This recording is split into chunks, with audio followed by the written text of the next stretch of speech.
The following program deals with a controversial subject. The theories expressed are not the only possible interpretation. The viewer is invited to make a judgment based on all available information.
the top talents in the comic book business are here to tell everything they know.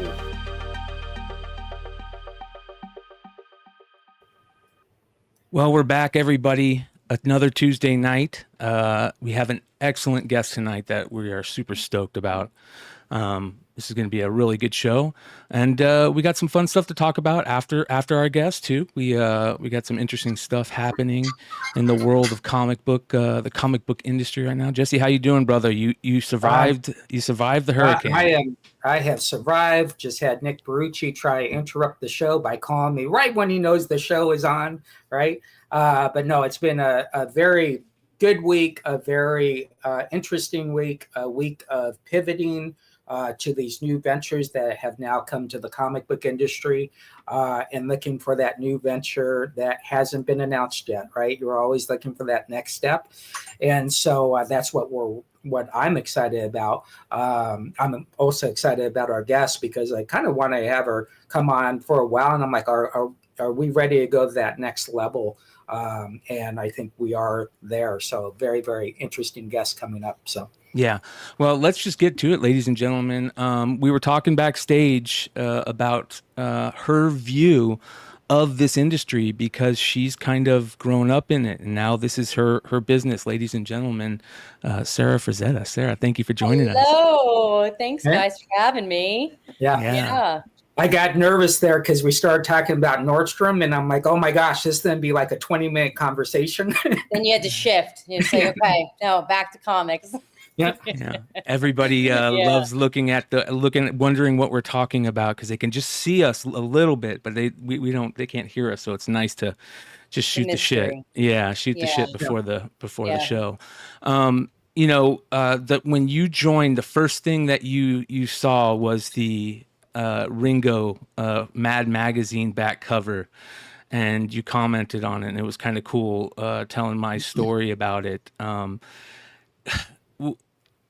Talk about your grandfather a little bit. I mean, he is, whenever I talk about comic artists, and there's this level that happens where the comic artist becomes an artist, right? They're always artists, and I think your grandfather holds that, like, he's the reason there is that level. The great Frank Frazetta. Yeah, I think it's easy for us as humans to like want to put things in boxes and categorize and say, like, maybe diminish and say, oh, they're just this kind of artist. But he definitely broke that mold of saying I can do anything, and most people can if they put their mind to it. Maybe not everyone could be Frank Frazetta. He preached being yourself. But yeah, he was like, I'm not going to be put in a box. I've done a lot of things. I started in comics, did movie posters, book covers. He could have done fine art. He did some pieces that could go in a like New York museum, and they will be considered fine art. Yeah, it will. It will when we, again, as society continues to evolve and we think a little bit outside of the box and expand that, then Frank will finally get that recognition he truly deserves. I think the recognition is also in, and this is the crazy thing, because one of the things that we do on this channel is we look at sales in the secondary market of art, of comic books, of magazines, any type of collectible. We kind of look at that secondary market sale, and some of the original works by Frank are record prices, and you see these prices, and some, like I think of, like, in 20 years, we're going to be seeing prices of the great modern artists that we see. He's going to be, making those record prices too. So it's very interesting. Sure. Let me bring in our esteemed colleague, ladies and gentlemen, Dennis Barger. Dennis, thanks for joining us, my friend. Hey, we've had huge storms here in Michigan, and it knocked out my power. I felt like Sticky Goose. We're getting all slammed, aren't we? Yeah. Is it the end of the world, guys? We're bracing ourselves. Yeah. And Brian just has to deal with 117-degree heat. You're so lucky, dude. It was 112 degrees today, you guys. 112 degrees. Yeah. Did you get your sweater out?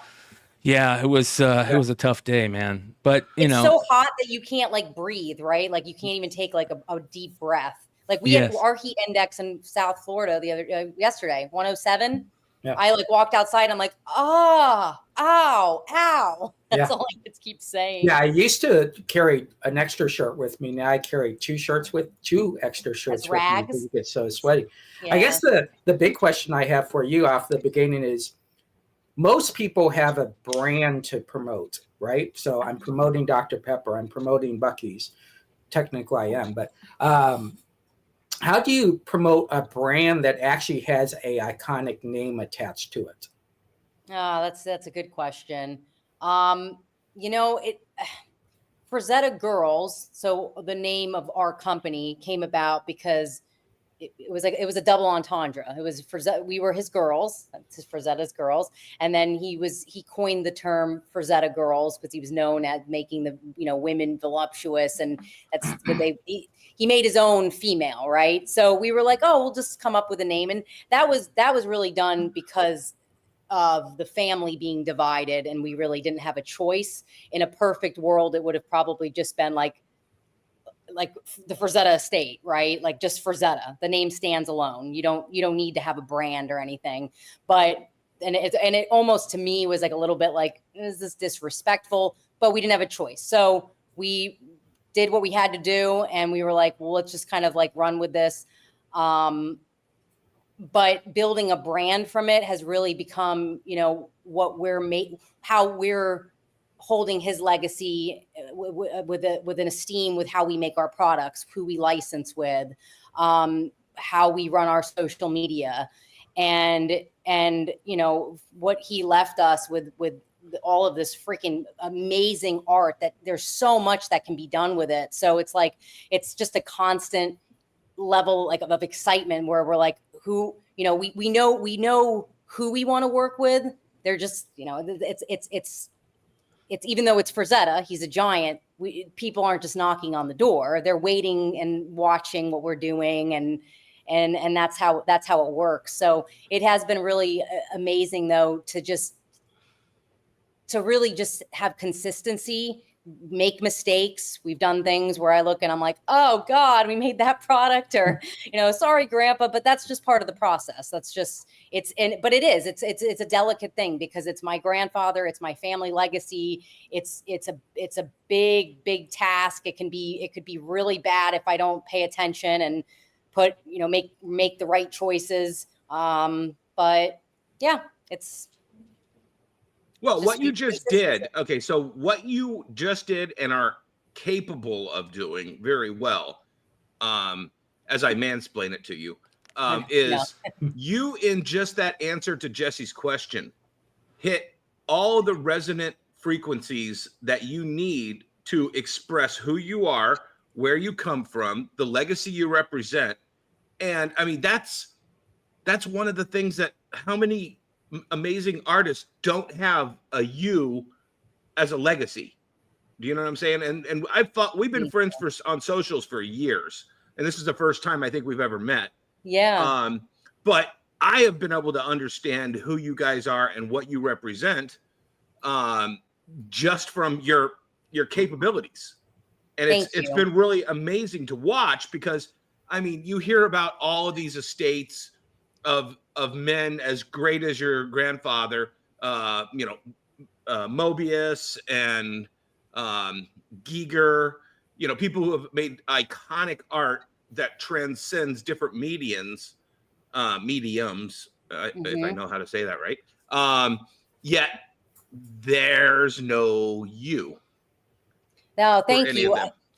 That means a lot. And, I think the biggest takeaway, and it's like, I believe this with my heart. And like I said, I don't think it's just me. I think a lot of people are capable. They just don't give themselves enough credit and put in enough work to try to figure it out. Because the sad thing is there's a lot of vultures. There's a lot of people who come in, they want a license. They want to take everything. We've had our share of that.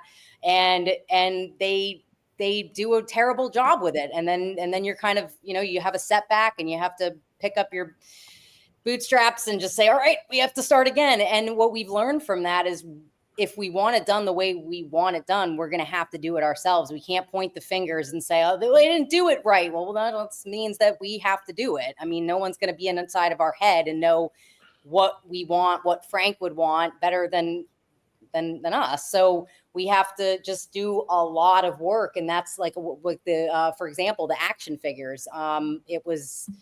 We licensed, we did a great deal with Mezco. I love Mezco. I think they did an amazing job with the Conan. They did a license with my other family members with Death Dealer. Great job.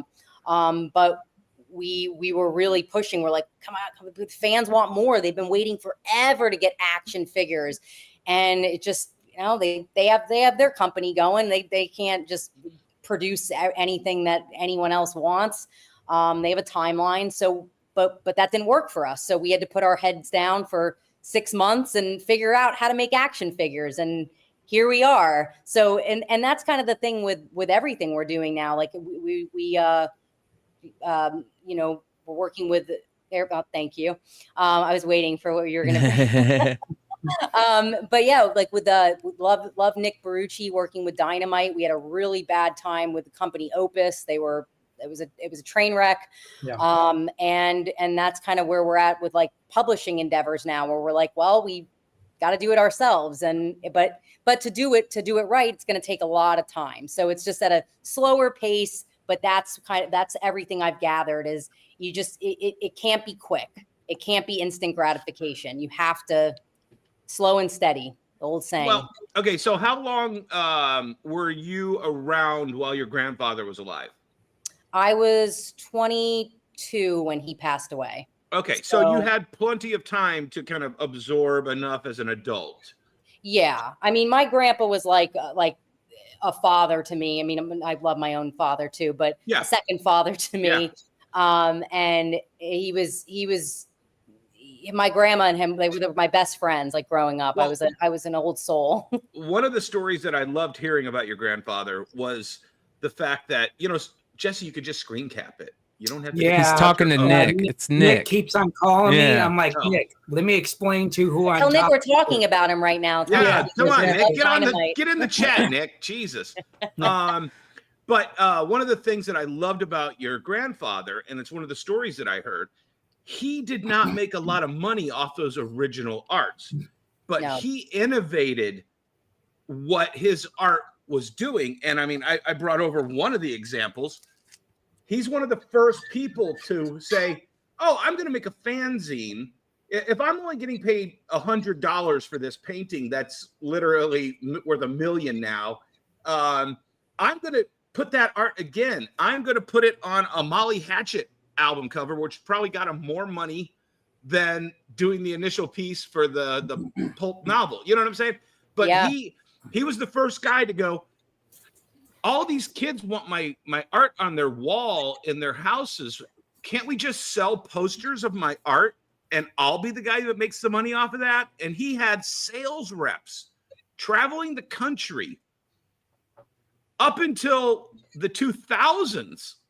I think, because I think that you guys had, and they were still selling Frazetta wall posters, and they're still selling right now. The vintage posters that you're mentioning, they still they're like water damaged and old 70s, but people love that. They're like, give me the water damaged prints. I love it. They were in Frazetta's basement. But no, you're right. It was the innovation. He was an innovator. Yeah. First of all, if he had just contributed the most amazing fantasy art the world had ever seen, that would have been enough. For sure. But he then also taught, much like a lot of the guests on our show, he taught an entire generation of fantasy artists how to monetize it after the art was made. Then he taught an entire generation of licensing of the art. Then he taught how to send salespeople out to be the sellers of that art. It was just your grandfather just never disappointed young entrepreneurial Dennis Barger. I'm just like, every story I ever heard, I'm just like, oh my God, if he had just done the art, he would have been a legend. And he's a legend on a legend on a legend. That, Dennis, you said it so perfectly. I mean, it's true. Like and it was my grandma too. My grandma really pushed that entrepreneurial effort because she was like, you know, like you said, wasn't getting a ton for the original art. And she's like, we need to make a lot more money. So when they started that poster business, they did the calendars, they started doing the books. I mean, they were selling hundreds of thousands of copies and they were doing very, very well. And that's one of the things that just always motivates me is like, what would my grandma and grandpa think right now with how we're running this and how are we being innovative enough? Are we taking the control? She didn't have the capabilities. My partner, Joe, who runs the company with me, he's a great innovator. He met my grandfather when I was in college and I just had started dating Joe. And my grandpa didn't like any of the guys I dated before. He couldn't stand them. And so I brought Joe home and Joe loved cameras and he'd just sit with my grandpa for hours and had so much patience. And my grandpa, you know, he had dementia at that time. He was going through a lot of like grieving because he just lost my grandma. The family was in shambles. So he really needed that support. And Joe would just sit there and watch Painting with Fire and Ice, and listen to my grandpa like tell the same story over and over again. And he loved him. And, you know, my grandpa really loved me until Joe came along. I'd walk in the house and he'd be like, where's your friend? I'm like, excuse me. You don't want my drama. He's like, well, I'm out of this phase. But so Joe joined the business in 2017. After, you know, we had gone through some transitions. We were going through like just Comic Cons. I was working 3 other jobs. And we weren't making any money. And I was like, oh, do I keep doing this? And Joe said, let me come in, let me like build this brand online. And he had been working with China and like manufacturing since he was a teenager. And I'm like, I never knew what he was doing. I'm like, I don't know what Joey's doing, but he's doing something on the computer and he's making money. So whatever. And so when he came in, he was the one that was like, he's like, I spent enough time with your grandpa. I even knew my grandma before she passed away. Joe, for the backstory, he was actually my aunt's neighbor, my Aunt Heidi's neighbor for a long, long time. So my grandma would come down during Halloween and like, you know, just she'd hang out with them. And my grandma loved him too. So he had spent time with them. So he knew what they wanted. And he goes, your grandparents would want us to take full control. And he's like, and mark my words, in the next 10 years, we will have the publishing house. We will have the action figures. We will have the statues. We will do all the clothing, and we will selectively merge with other people, very, very selectively, very carefully, because that's what they would want. Yeah. So thank you, Dennis, for like saying that, and noticing that. That means a lot. The one thing that you had, pardon me, I'm losing my voice. The one thing that you had talked about was innovation, but can you talk a little bit about pivoting to platforms and social arenas, which your grandfather didn't have, and technically the family didn't have? How was that adjustment for you from 2017 to today? Well, so my background, like when I grew up on MySpace, like social media for me was always like the AIM chat, you know. So I grew up on the computer, and I remember at my first job, it was a post-production company. Facebook was like, you know, it was taken off. I don't think we had we did have Instagram. Instagram just started. And I remember telling my boss at the time, nice guy, but he didn't listen. I said, you know, whatever, I'm not going to say his name. I said, listen, you need to get on social media. I'm like, I can't stress this enough. I'm like, it's free marketing. Our data's being sold now, but whatever. It's still free marketing. You got to get on it. And he was, I'll never forget it. My coworker and him looked at me and they go, oh, Sarah, you're so young. You have no idea. This is good. Here today, gone tomorrow. And one thing, I'll always listen to the youth, right? Like I'm a millennial. I'm inching towards 40 years old, and I look to what the younger generation, what do they do? We always have to stay on our toes and watch and, you know, pivot and adapt. But so anyway, I knew the importance of social media. And before I ever even started a business with my grandpa's artwork, I sat down with my grandpa and I made him a Facebook account because he was so lonely. So that was in 2010. I made him his personal Facebook account, and he got on it. And I don't think there was a cap on friends back then, but I think I remember him sitting there and he was watching all the fans come in and request him. And he goes, they're all here for me. I'm like, yeah, Grandpa, look. And he's like going through the names and he's looking and he's like, this is cool. I like this. And he's like, how many hundreds are on here now? I'm like, Grandpa, I think you got like 1,000 in like an hour. I'm like, it's insane. So he was so excited about Facebook. And then with the family stuff, they eventually deleted his Facebook, which is crazy. So there's no OG Frank Frazetta Facebook anymore, which sucks. But yeah, after that, we started growing the Instagram, and Joe would spend like, I don't think people understand, like now it's a little bit different. You can spend advertising dollars and strategize, but you know, with social media, with growing anything, it's consistency. It's trying new things, and sometimes they're not good, and just realizing it takes a ton of time. Like I always think about that with just this business from 2017 to now 2024. And I'm like, it's just every day in and day out. This is our life. This is our baby. We nurture it, we grow it. And that's there's no secret. It's just consistency. Well, you're not just running a business. You're also an artist. You also have comic credits. You have talk about getting into the business as a creator. That's a very interesting thing too. Oh, well, I'm gonna tell everyone how much I love Nick Barrucci again, because Nick was the one that got me into. He was like, "Do you want to write a comic series and do the covers?" I was like, "Really?" I'm like, "Are you sure?" He's like, "Yeah." I'm like, "Oh." Well, did you see the chat, the comment Nikki left in the chat? No, I didn't see. I think your grandparents would be extremely proud. Oh, yeah. Nick, I love you, Nick. He's the best. So sweet. But no, so that was all Nick, and of course I co-wrote it with my friend Bob Freeman, and that was really cool. I only started drawing because I wanted to understand how good artists are and how great my grandpa was. And then when I started, I was like, oh my God, he made this look so easy. This is insane. Like, and I look back to, you can say, oh, all the years he practiced, and of course, but I look at his art when he was like 12 years old. He just had it. He just really had it. He had a gift. And yes, he continued to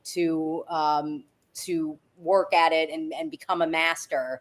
But it's for me, I would say, like, personally, I'm a creative person, not as focused. I'm more so jump around a little bit. Like I just did a little short film last year. I also took my hat off to filmmakers and said, you guys make this look easy. This is not easy either. But I really had a lot of fun with it, and I want to make more. I just, have to be careful. I don't have a lot of money to just go and make a lot of short films. I'm investing in Frazetta Girls, and I want to get back into my art. I just, I don't want to, I hate being this person, but I have like a C6 injury, and then like my arm goes numb. So I have like a pinched nerve, and I have like carpal tunnel. So I'm literally like going through like my grandpa with his stroke with his right arm. I'm like, all right, Grandpa, what is this? Like, what are you like coming down and like into my body? I'm like, what's happening? So yeah, I think again, like though, as an artist, it's like I could get upset about that and be like, oh, see, I just can never draw again. But it's like, well, just pivot, right? We talked about pivoting, do things you can do, and work at getting the strength back. And well, let me ask you this, because this is a thing that we do for every creator that we have on the channel. I got to ask you, what was the first thing you ever published that was your work, and what was it in? I think it was from Black Flag Comics, who I don't know if they're in business anymore. But Jason was really sweet, and Jason reached out to me just from seeing my crappy artwork on Facebook, and he's like, I love your crappy artwork, I want to publish it. And I was like, are you sure? And he's like, yeah. So he was the one that started with my helping my confidence. My friend Mark May, he was another one who really believed in me and was like, I want to put you on a card. And I'm like, okay. So he made this like card set, and it was Hellbringers. So he published my art there. So it was either Mark or it was Jason. Can't remember exactly. And Sorry, and guys. was it for the Red Sonja or Vampirella? Was that what it was? Yeah, it was the Vampirella, that one. Look at That one that that. I hate looking at that one. Why? I see It so looks much wrong with it. Matt. Oh, God. Dude, it looks like it looks as good as Bruce Timm's covers, really, honestly. I love Bruce Timm. A lot of my inspiration when I get back into drawing to Bruce Timm, man, I love the way he draws the girls. Like they're so freaking cute. So Yep. yeah, I guess a crap version of Tim. I'll give that to myself. That's awesome. So my question that I wanted to follow up on is your grandfather was not was such a huge iconic artist. He got ripped off so many times. Yeah. Can you go through it? Did he have any stories about, defending his art and going out and getting the people who were ripping him off, which is a huge problem still today, obviously? Well, my grandparents didn't love lawyers, which it's right. The inevitable thing that we have to do in this country is have lawyers because otherwise you get nowhere. So they didn't have the easiest time going after people without a big group of lawyers. So most of the time it would be you're cut off, our feelings are hurt, and then they would harbor it for a long time. I think that's a mistake. I think you just need to hire the lawyers, cut your ties, and say, it happens, just look for the red flags next time. But different world they lived in back then. My grandpa, when, he was by a few artists, he was ripped off. He felt like he was ripped off. There was this quote going around for a long time about Jeff Jones and him saying that he thought Jeffrey Jones was the best painter alive. And I don't know who started that quote, but my grandpa actually had like tons of like beef. I'm going to say the word beef with Jeff Jones because Jeff Jones and I see both sides.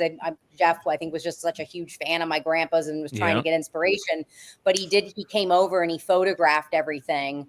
And this was before the museum was open. So he was photographing everything and then he was swiping my grandpa and my grandpa started seeing, Jeff Jones covers on the books. And he was like, wait, this was my composition. He came in and he took a picture of the art and then went and he swiped me. So my grandpa, the way to get back at him, it was a petty way, but he'd like draw him as a rat.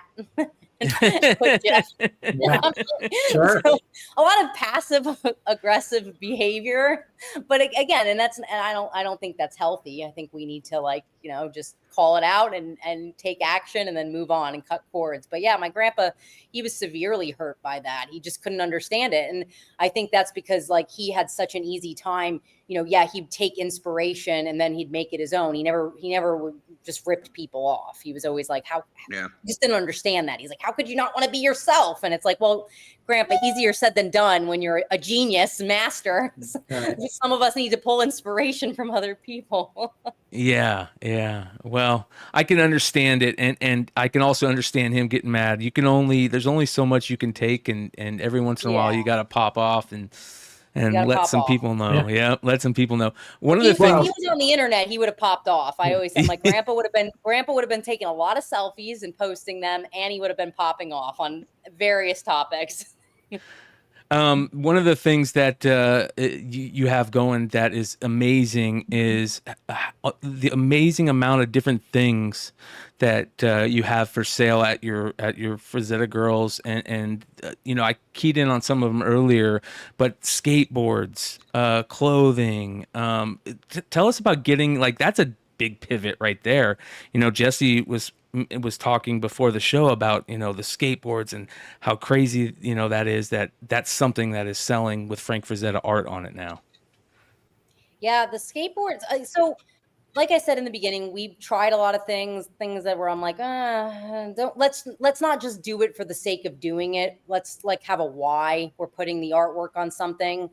The skateboards, we did a license with Primitive Skate. Oh God, what year was that? 2016, I believe.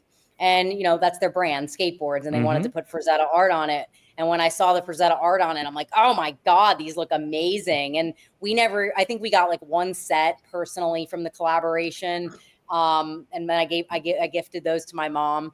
And Joe and I were like, you know what, we should make our own skateboards. And we love them. We love having the deck I love the most that we made was the Castle of Sin. We had the 3 girls. It was a triptych deck set, and we had the 3 girls, and it was blacked out on the back. And those, like, to this day, I'm like, oh, that's a way to display the art. It's just something different. So anything like pint glasses, right? Like we think about it. It's like we don't want to just slap the art on. How do we? And this is something we're still working on, and we're not going to. I don't think we're going to be at the level that we want to be at for at least another like 10 years. Just like being completely like objective about it. But it's just because every time we do another product, we're learning. Like pint glasses, we used to send them in a single box. And I said to Joe, I was like, why not like let's do like more of like a presentation. Like if I get something like, and I just get like these glasses in the mail, and they're all like, you know, individually wrapped, and I'm just unwrapping them with bubble wrap, and it's not an experience. I want to open things. Like the pint glass sets we have, they have a collector's box, they have the insert, it has a coaster with it. It's an experience. So I think as we could develop, all of our products will be like that, where it's more of an experience, like with everything you get. But it's going to take time. So yeah, just a lot of trial and error, and realizing some things just aren't meant to be, and doing what we think is doing justice to the art. Well, you talked earlier about the whole, you know, thing with Opus, and I don't want to necessarily get into that. What I want to get into is now you're doing some amazing stuff over at Dynamite with Nick, one being Fire and Ice. What's it like working with Nick and Dynamite on the Fire and Ice stuff? Oh, I love them so much. We have, like, I can't totally go into the behind the scenes, but Fire and Ice has been such a struggle, and it's because we all have the same goal of like making the most incredible limited series.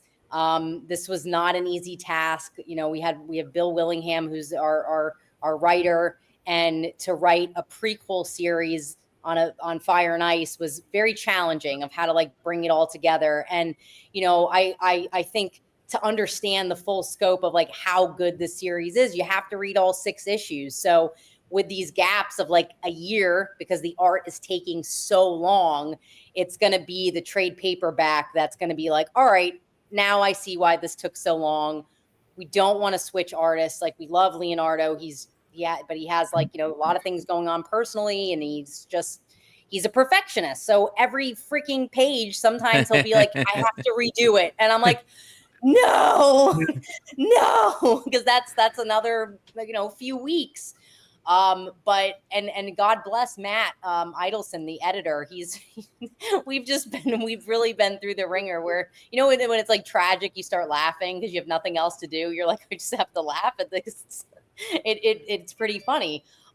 Nick, you might not think it's funny. I'm at that point. It's like, it's not funny. But yeah, it's been really amazing working with Nick, because Nick has been gracious enough to say, all right, we'll just keep waiting. If this is the vision you guys have, like, hopefully it works out when the trade paperback comes out. And like I said, I have the faith. I think when everyone sees Leonardo's work in black and white, the pen and inks, they're like out of this world. Like that's how it has to be published. And, you know, hopefully we'll do some other things with Dynamite too. I think once we get this past us, then we can start building other worlds. Yeah, for comics, sure. I don't want to publish comics like Dynamite. Right. I love Nick. Like, Nick's going to be our go-to. That's not, as we were talking about it before we got on here on live, that's tough business. Right. And it's not something that we can't spread ourselves too thin, or we won't be able to do what we're doing now. I love the archival matte prints, by the way. Also, I feel like this is something that a lot of it's kind of fell by the wayside for a lot of artists out there. They don't make as many of these beautiful prints that we can frame and display, you know. And I love these too. So go ahead, Dennis. Sorry about that. Thank you. No, I was just going to say, how far out do you look at your projects? Is it 6 months? Is it quarterly? A year out before they fruition for you? really depends on the project. Like action figures are about a year. And shirts, maybe 3 months. So it just really depends. We do have to expand our team soon. We have Eamon O'Donoghue, who's working with us on the action figures and just getting other people but for us, like we always talk about, it has to be really organic. We don't want to be headhunting. It really just has to kind of fall in place where we're like, oh, wow, you're like, I'm going to sound like all spiritual here, but really I believe that it works out, and like God puts people in places at the right time, and you're like, there you are. Yep. And that's part of and keeping your head down, having consistency. It eventually comes to you. You don't have to go seek it. It will seek you, or he or she will seek you. You do your own shipping? You don't have someone drop ship for you? You do it all by yourself? I'm in the warehouse. I do. I'm never going to be above a position. I'm a lot of the times customers, if something happens, I'm like, that was me. I'm so sorry. I'll fix it for you right away. But we have a couple employees that help us out, which we're very grateful for. But with our wholesale, we're starting to pick up on that. So then it's more of drop shipping. But yeah, our products from our site, comes right to us, and we're responsible for all of it. Do you have anything coming up that you haven't really talked much about yet that you might be able to give us a hint on? I'll let you know that there is going to be in about a week another action figure will be announced. Ooh, okay. So and it's not Conan, because we announced Conan at San Diego, and he's going to be coming up for pre-order in November. We had to push him back a little bit because we got a little bit of the tooling, and we were like, got to fix it. And that's the thing, like with the figures, with any of it, it's like Joe's more of a perfectionist than I am. I'm like, oh, it looks great. And he's like, no, and makes me slow down, take deep breaths, and reminds me that it will all work out. And I'm like, yeah, but this bill's coming up. No. And so he's always like, pushing the brakes and teaching me that lesson of patience. So yeah, that's something big coming. Then we have another, we're gonna have another holiday ornament. We just made that and just got that in, because now that's something that I was on my couch and I was looking at my Christmas tree, and I'm like, wouldn't it be cool if we could have a tree of Frazetta ornaments? Hell yes. And then Joe was like, yeah. And he was like, I like that. I'm like, is it corny? He's like, who cares? It's fun. I like it. And I'm like, okay. Yes. So he made the Death Dealer, and then we did the Conans, and then we did the Standing Nude last year, the girl. And now we're doing something else, which we'll reveal in the next week or so. Well, we got to get you out of here, but I do want to ask one last question, and I want to know, what are your feelings on crowdfunding? I think crowdfunding is great. And we're going to do crowdfunding at some point for a big project we've been working on for a long, long time. But I think as I'm looking at everything, the 1% that makes, millions of dollars, they really have strategy. And I look at a couple of my friends who have been successful with crowdfunding, and the work.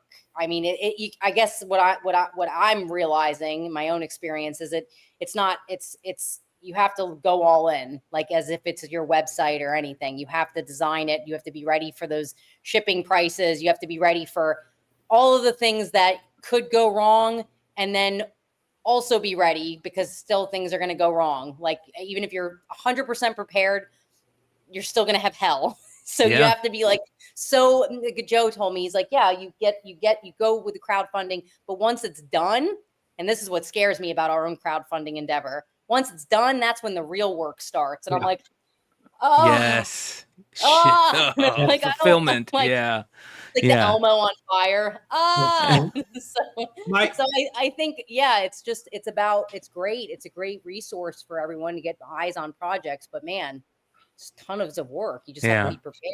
Yeah. My last question is the recent Wendy Peeney comment, and I know you and I were interacting on that on somebody who was commenting on it. But what's your kind of 10,000 foot view of this modern lens looking on your grandfather's exceptional art. That would be kind of the, do you understand what I'm asking? Kind of. Yeah, like, for the chat, Wendy Peeney from ElfQuest made a comment basically saying, we got to get away from this exploiting women art and... Oh, gotcha. Yeah. I think it's insane. I'm going to be very blunt right now, but my grandfather drew as many naked men as he drew women. Also, he drew women in like as fierce warrior and heroines. Yes, some were like damsels, some were very sexualized. If we stop, if we're humans sometimes take themselves a little too seriously. Amen. We are right. Like if we stop sexualizing, we are going to stop the human race. And that's facts. Like hormones and everything else. Don't even get me started on that. Men stop acting like men, women stop acting like women. What are we just going to go extinct? Like really? Like, and that's what people, I mean, I guess we could have test tubes and have, an alien circumstance where they're all in like embryos, sacs behind us being made. Everybody be the same. I don't really want to live in a world like that. So I think I spoke about it on Facebook. Was that on Facebook? Yeah. You and I were interacting on someone else's post. Got it. Okay. Thank you. And I remember that now. I was like, is this on the chats? But no, I thought it was, I don't know her. I know she cosplayed for Red Sonja and she did all of that back in the day. I think women can go through something and say, the time has passed you, and then not want to be involved with it anymore. But that's very selfish. Like, as I'm getting older, as I'm approaching 40, I'm rooting on the 20-year-olds who look hot. And I'm like, you go, girl. Don't pull the ladder up behind you, Wendy. No, don't do that. You root on women. And of course there's a line of respect and everything. But again, I go on with I could go on and on about like politics and stuff with this whole BS movement, but there's plenty of men that have, we're all human beings. Men have as many problems as women. Men have been objectified and harassed in Hollywood. And I mean, horrible things to men throughout history. And go read a history book and see what men have been through. Watch a Netflix Nickelodeon documentary. Exactly. Human beings suffer. So if we don't like it eventually just come together and say, we all suffer, like just this whole divide, I don't get behind it. I've talked about all of the propaganda now with it. It's just not. And with Frazetta, we're never going to stop posting sexy women and men, ever. Sorry. And I bet you half of them go back to your grandfather's work. You know, they were all inspired by that. They're all inspired. He loved the human form, men, women. He loved the animal form. He loved anatomy. He loved things that were beautiful. And the women were not, even in the 70s, he was doing Zoftic women with curves that was not what you were opening up Playboy to see at that time. He was like, no, I like a nice round girl, boom. Well, right. No. Well, he liked shapes. He was like, he preferred more of like a slender, like athletic build personally for his taste.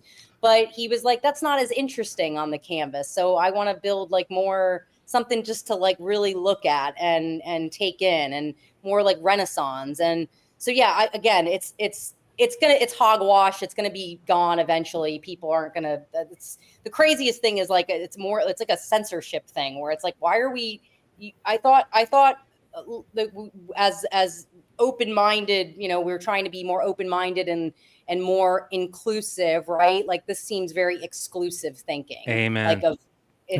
It's the opposite. It's hypocritical. Yeah. So I think I showed where I'm at with that. I get heated, pissed. Yeah. I'm like, and I'm going to start speaking up about it a little more because I'm not going to get bullied. Well, I'll tell you what, you have an open seat here anytime you want to come up here.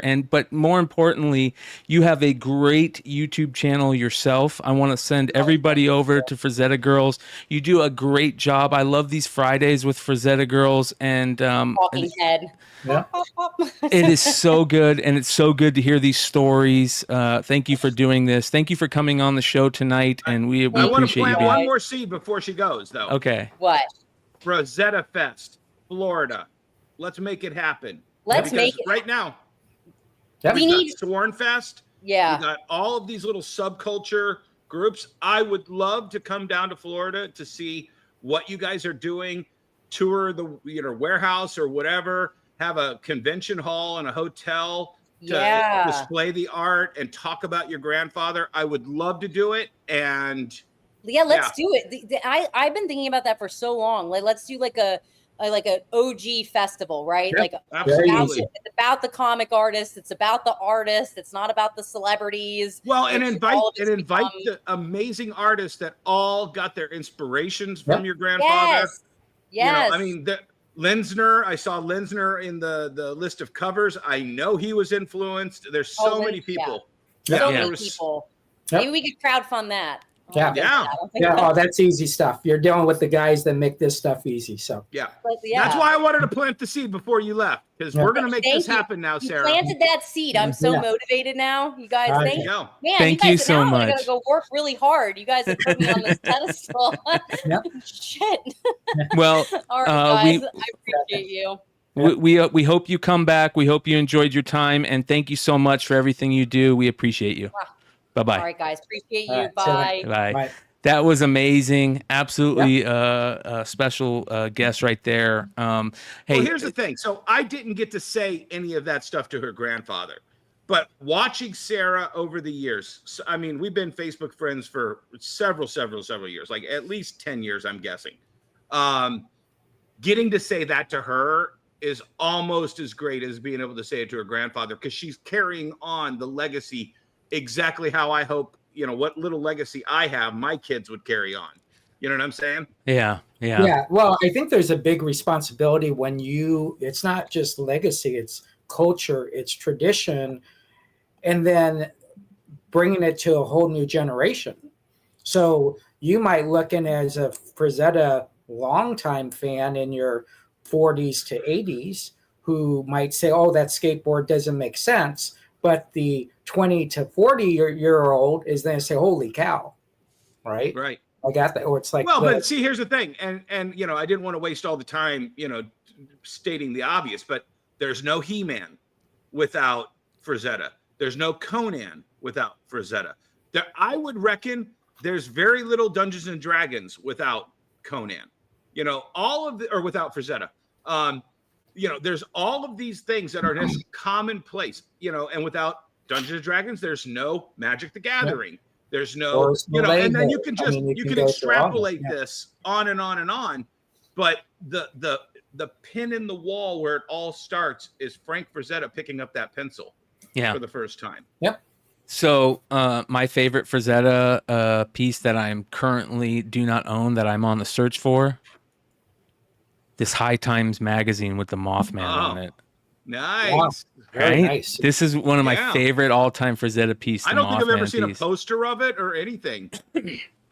Yeah, this is my favorite all-time. This and then this guy behind me is are my two favorite Frazettas. Frazetta started in weird places. This little fanzine right here, I get these anytime I find them at sales, at comic shows. I get $150 to $200 for this. And I think it's like a 20-page fanzine. And I mean, it's just one of the first things that he put out. And people love it. It's super cool, man. Frazetta, he got to start doing funny animal comics. He did like these little funny animal comics. And I was watching an interview on, I think it was Bronze Age Nerd did an interview with Sarah, and she talked about how that's how she got her start, like just trying to recreate his funny animals. I it's funny because every creator artist, when they see that first work, they say, Ooh, yeah. Nikki, do you want to come on and tell it? Yeah, Or do you want to tell it in the chat? I got Nikki. I'm gonna send him a message. Yep. Well, while we're waiting for Nikki, I want to have a huge shout out, guys. Give me the floor for about 5 minutes here. We're all about the comic industry, but honestly, baseball cards, the whole culture of that is huge within our sub genre in our industry. And we lost, in my opinion, one of the goats of all goats this week. Yep. Pete Rose. And I went over to my office because, and this is, a lot of people don't know this, I am a huge Pete Rose fan. So I went over and I started, this is all the stuff that I keep in my office. Check your People email, ask, Nick. "Oh, Dennis, what do you collect?" You wouldn't care. You know, a week ago, you wouldn't care. Right. Sure. Yeah. Pete Rose. This is a miscut Pete Rose PSA refused to grade. 1968 tops. Yeah. Yeah. Oh, just wait. Oh, upside down because 81 Donruss. This guy as a young Dennis is growing up and he sees Pete Rose. I hate seeing him in the Phillies uniform though. I know. He's there. There you go. 75 tops mini. I'll flip through him real quick. Boom, boom. Charlie boom, Hustle, boom. man.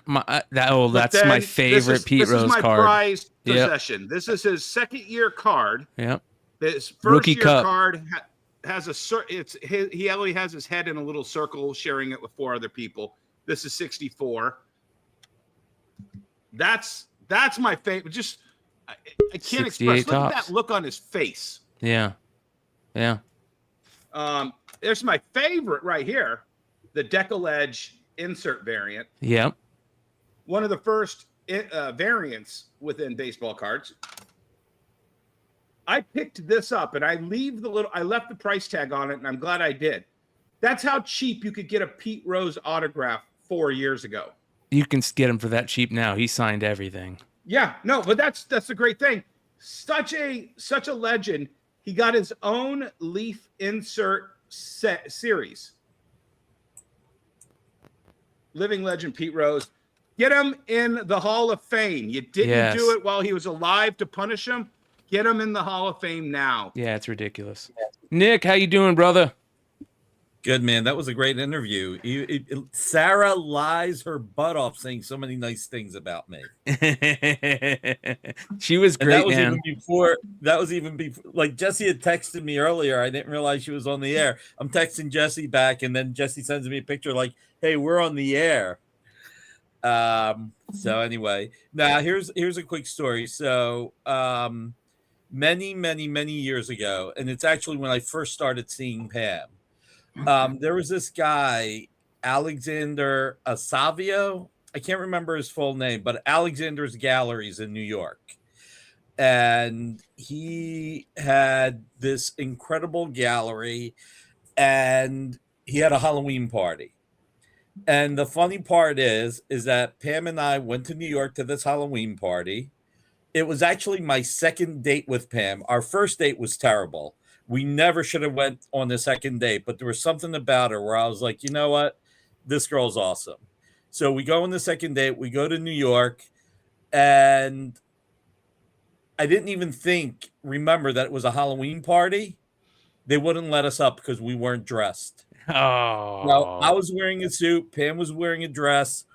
And I'm like, no, we're on the list. He's like, yes, you're on the list, but you're not dressed. All of a sudden, Steve Jeppy, as Pam and I are getting ready to leave, Steve Jeppy comes downstairs. And Steve's in a pirate costume. And he's like, Nick, what's going on? I was like, well, they're not letting me in. I was like, usually I could talk myself into anything, but I'm not the Godfather here, apparently. And Steve, like that goes, no, you're Marlon Brando's son. You guys don't realize this is Michael. He's dressed as Michael Corleone. This is his wife in Italy. I was like, all right, well, in this world, my wife in Italy lived. Okay, let's just leave it at that. Now, hold on. You should have dropped to your knee instantly if Pam immediately said Monday, Tuesday, Thursday, Friday. Yeah, exactly. I know the names. Then I really would have stopped her from ever driving a car again. Yeah. So we go upstairs, and this is where it's friggin' fantastic. So Greg Hildebrand is there with Gene Scrocco at the party, and his brother Tim, and he's talking to Frank. And this goes to what Dennis was saying, which is what made me think about this. He gets down on one knee and kisses Frank's hand and says, "Without you, I would not be here. Without you, that Star Wars poster would not have happened." Wow. Because remember, Greg and Tim painted that first Star Wars poster. They did it in less than 24 hours. That famous Star Wars poster that everybody knows was painted in less than 24 hours. So it's just exactly what Dennis said.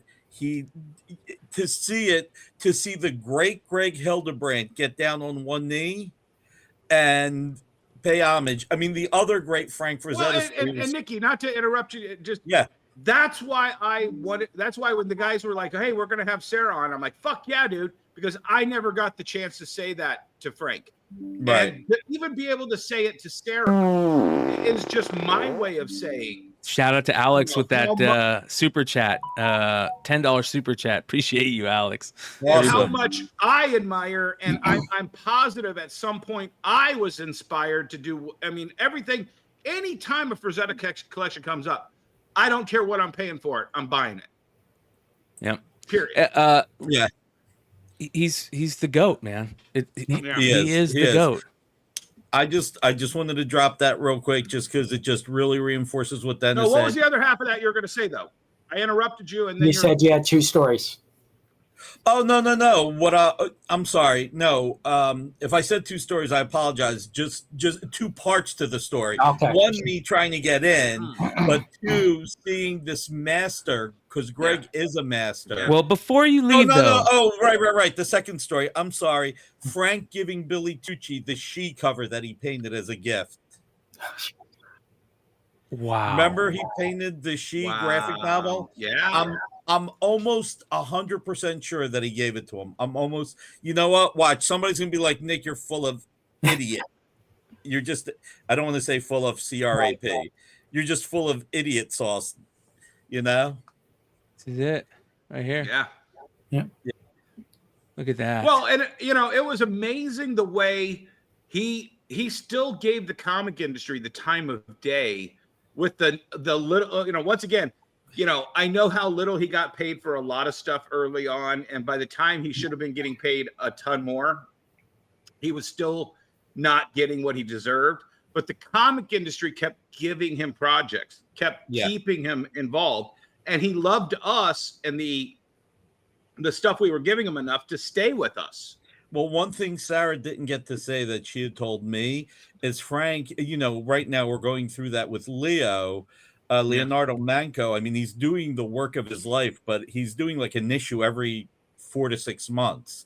I mean, it's painstaking, but it's beautiful. Like Sarah said, it's just so perfect. There is nobody else that could do what Leo's doing right now. So one thing that Sarah said was her grandmother had to pull Frank away from the paintings because he would keep going back to retouch them a little bit at a time. Like, well, maybe I could do this. Well, maybe I should do that. And Nellie would be like, "Stop touching those." Yep. The documentary, that they put out back in the day is one of the best documentaries about an artist that there is. It's absolutely amazing. Nikki, can you remember your first exposure to Frank Frazetta? That where you realized it was the Vampirella magazine. It was. There's no doubt about it. It's just so iconic. If it's not my first exposure to it, it's the one I remember. Right. Yeah. Well, I ended the conversation with Sarah asking her opinion on crowdfunding, and Nikki, you got a fucking monster of a crowdfunding event going on right now that we talked about the other night, and I want to bring it up again since you're on. The Transformer trading cards Kickstarter. It's got 24 days to go. You're about to hit 200,000 with. You've got over 750 backers. You're starting to hit those extra levels now, which is pretty amazing. Yeah, I mean, I think we're less than $6,000 away from the next stretch goal.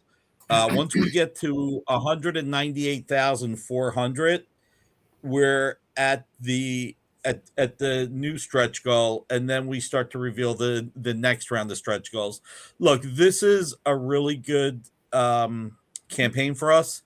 It will end somewhere between $300,000 and $400,000, and even though just organically it's getting there on its own, we're still going to continue to give the fans stretch goals, because you know what, the fans are supporting this, and giving them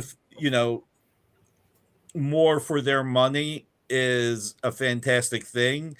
The thing that you always wrestle with, there are a few people that are the ballers that are spending $1,200 on the premium boxes, Mm-hmm. that are asking, how about giving us something a little bit extra special?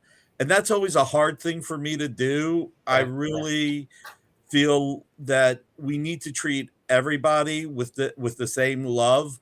I know that there are some publishers, when they do stretch goals, they only do it for people who spend so much, and that just doesn't sit well with me. So I just really, because here's my philosophy. You might only be able to afford a $75 sketch card, and only is a relative term, or a $40 uncut sheet, but you're putting in your money and supporting, you deserve to get something regardless. And look, obviously I really appreciate the fans who are coming in with the $1,200 pledges. It's fantastic, and I'm humbled. I mean, basically the next stretch goal is 10 times our funding goal. Right. This Kickstarter, what this Kickstarter really allowed was for us to do more parallel cards, more chase cards. When we have 110 regular cards and 110 parallel cards, when you do that kind of a run of chase cards, you're usually like, Well, and that's, Nikki, that's selling tens of thousands of cases of baseball cards. Yes. You're not going nearly as crazy as they went with the first Milton Bradley cards, because I want to say there was like 250 of those, and they were impossible to collect. One of the stickers wasn't inserted in the pack, so it's the rarest card. I'm like an aficionado of those Milton Bradley cards.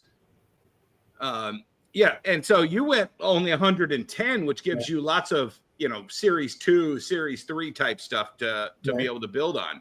But Nick, I want to ask you this: is common sense blasphemy is what you just said, right? That's common sense what you just said.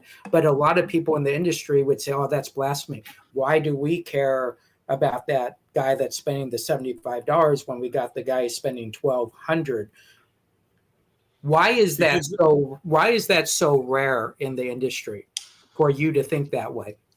I think so everybody has to run their business the way they want to. We all run different businesses. Whether it's consciously or subconsciously, when you're giving the stretch goals only to the people pledging more money, you're trying to force the people who can only afford so much to pledge more money. And I don't want to force somebody who can afford a $40 uncut sheet, or again, a $75 sketch card or whatever, or a $144 box, to say, let's get you to $1,200. And obviously that's an extreme, but the point is, the goal of this Kickstarter was I want to keep the regular packs. I think they're $5.99 a pack. Okay. It was like, how do we keep it at $5.99 a pack and yet give all these chase cards for everybody to enjoy? The Kickstarter allows us to do it. And I think we've had this conversation before, like when we did the Terminator graphic novel backer kit. Anytime we do a Kickstarter or any platform like this, we always put our funding level at a nominal amount, because no matter how successful or unsuccessful a campaign is, we move forward with it. So on this, our internal goal was $140,000. That's what allows us to have put in 110 parallel cards and other bells and whistles and be break even. Now, if this would have did $30,000, we would still do it, because we have the consumers who bought it outside the Kickstarter and the consumers that are pledging the Kickstarter. And as far as I'm concerned, whenever you offer something as a publisher, manufacturer, you have to go through with it regardless. Right. So, you know, and again, the $1,200 packs have chase cards that the regular cards don't have. Sure, so sure. The people backing that are kind of ahead of the game already. So I don't want to penalize the people that can afford less. I want the whole idea of this, and you know, there is an exclusivity to the higher price point one, but you know, and it's funny, just touching about what Sara mentioned, you know, about being inclusive and exclusive. You know, to be inclusive, we need to make sure everybody gets a little bit more when we're able to succeed better.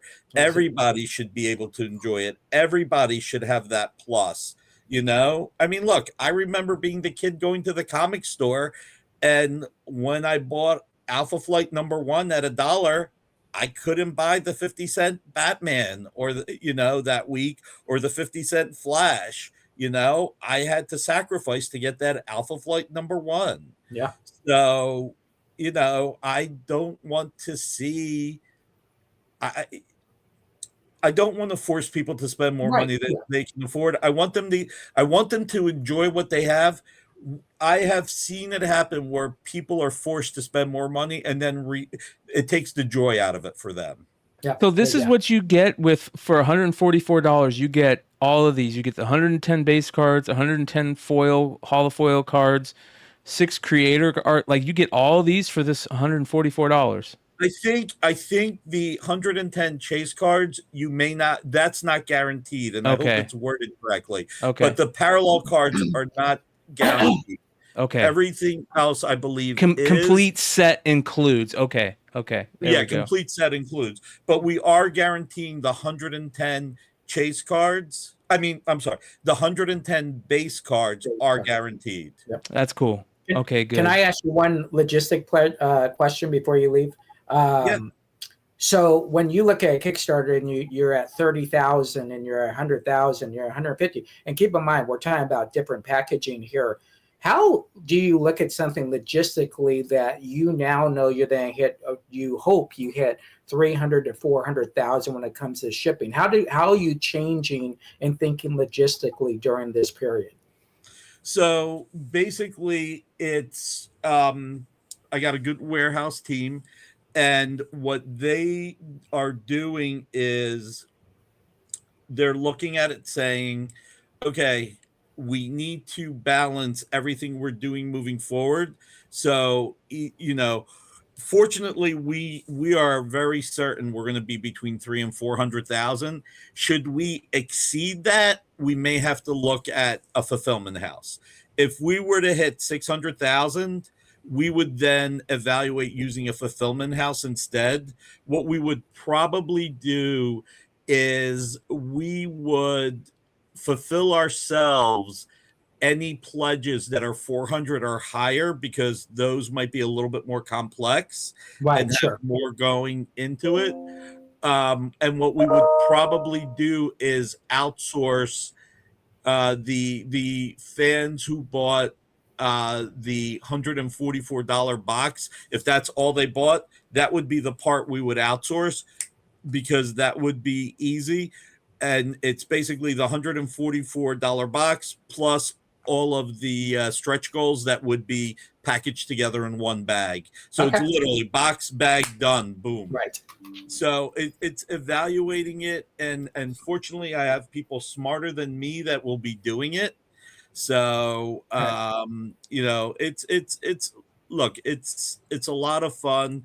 I think you know, and the question Jesse just asked is the comment that Sara made, which is, you know, these Kickstarters require more planning and more work than anybody expects. It is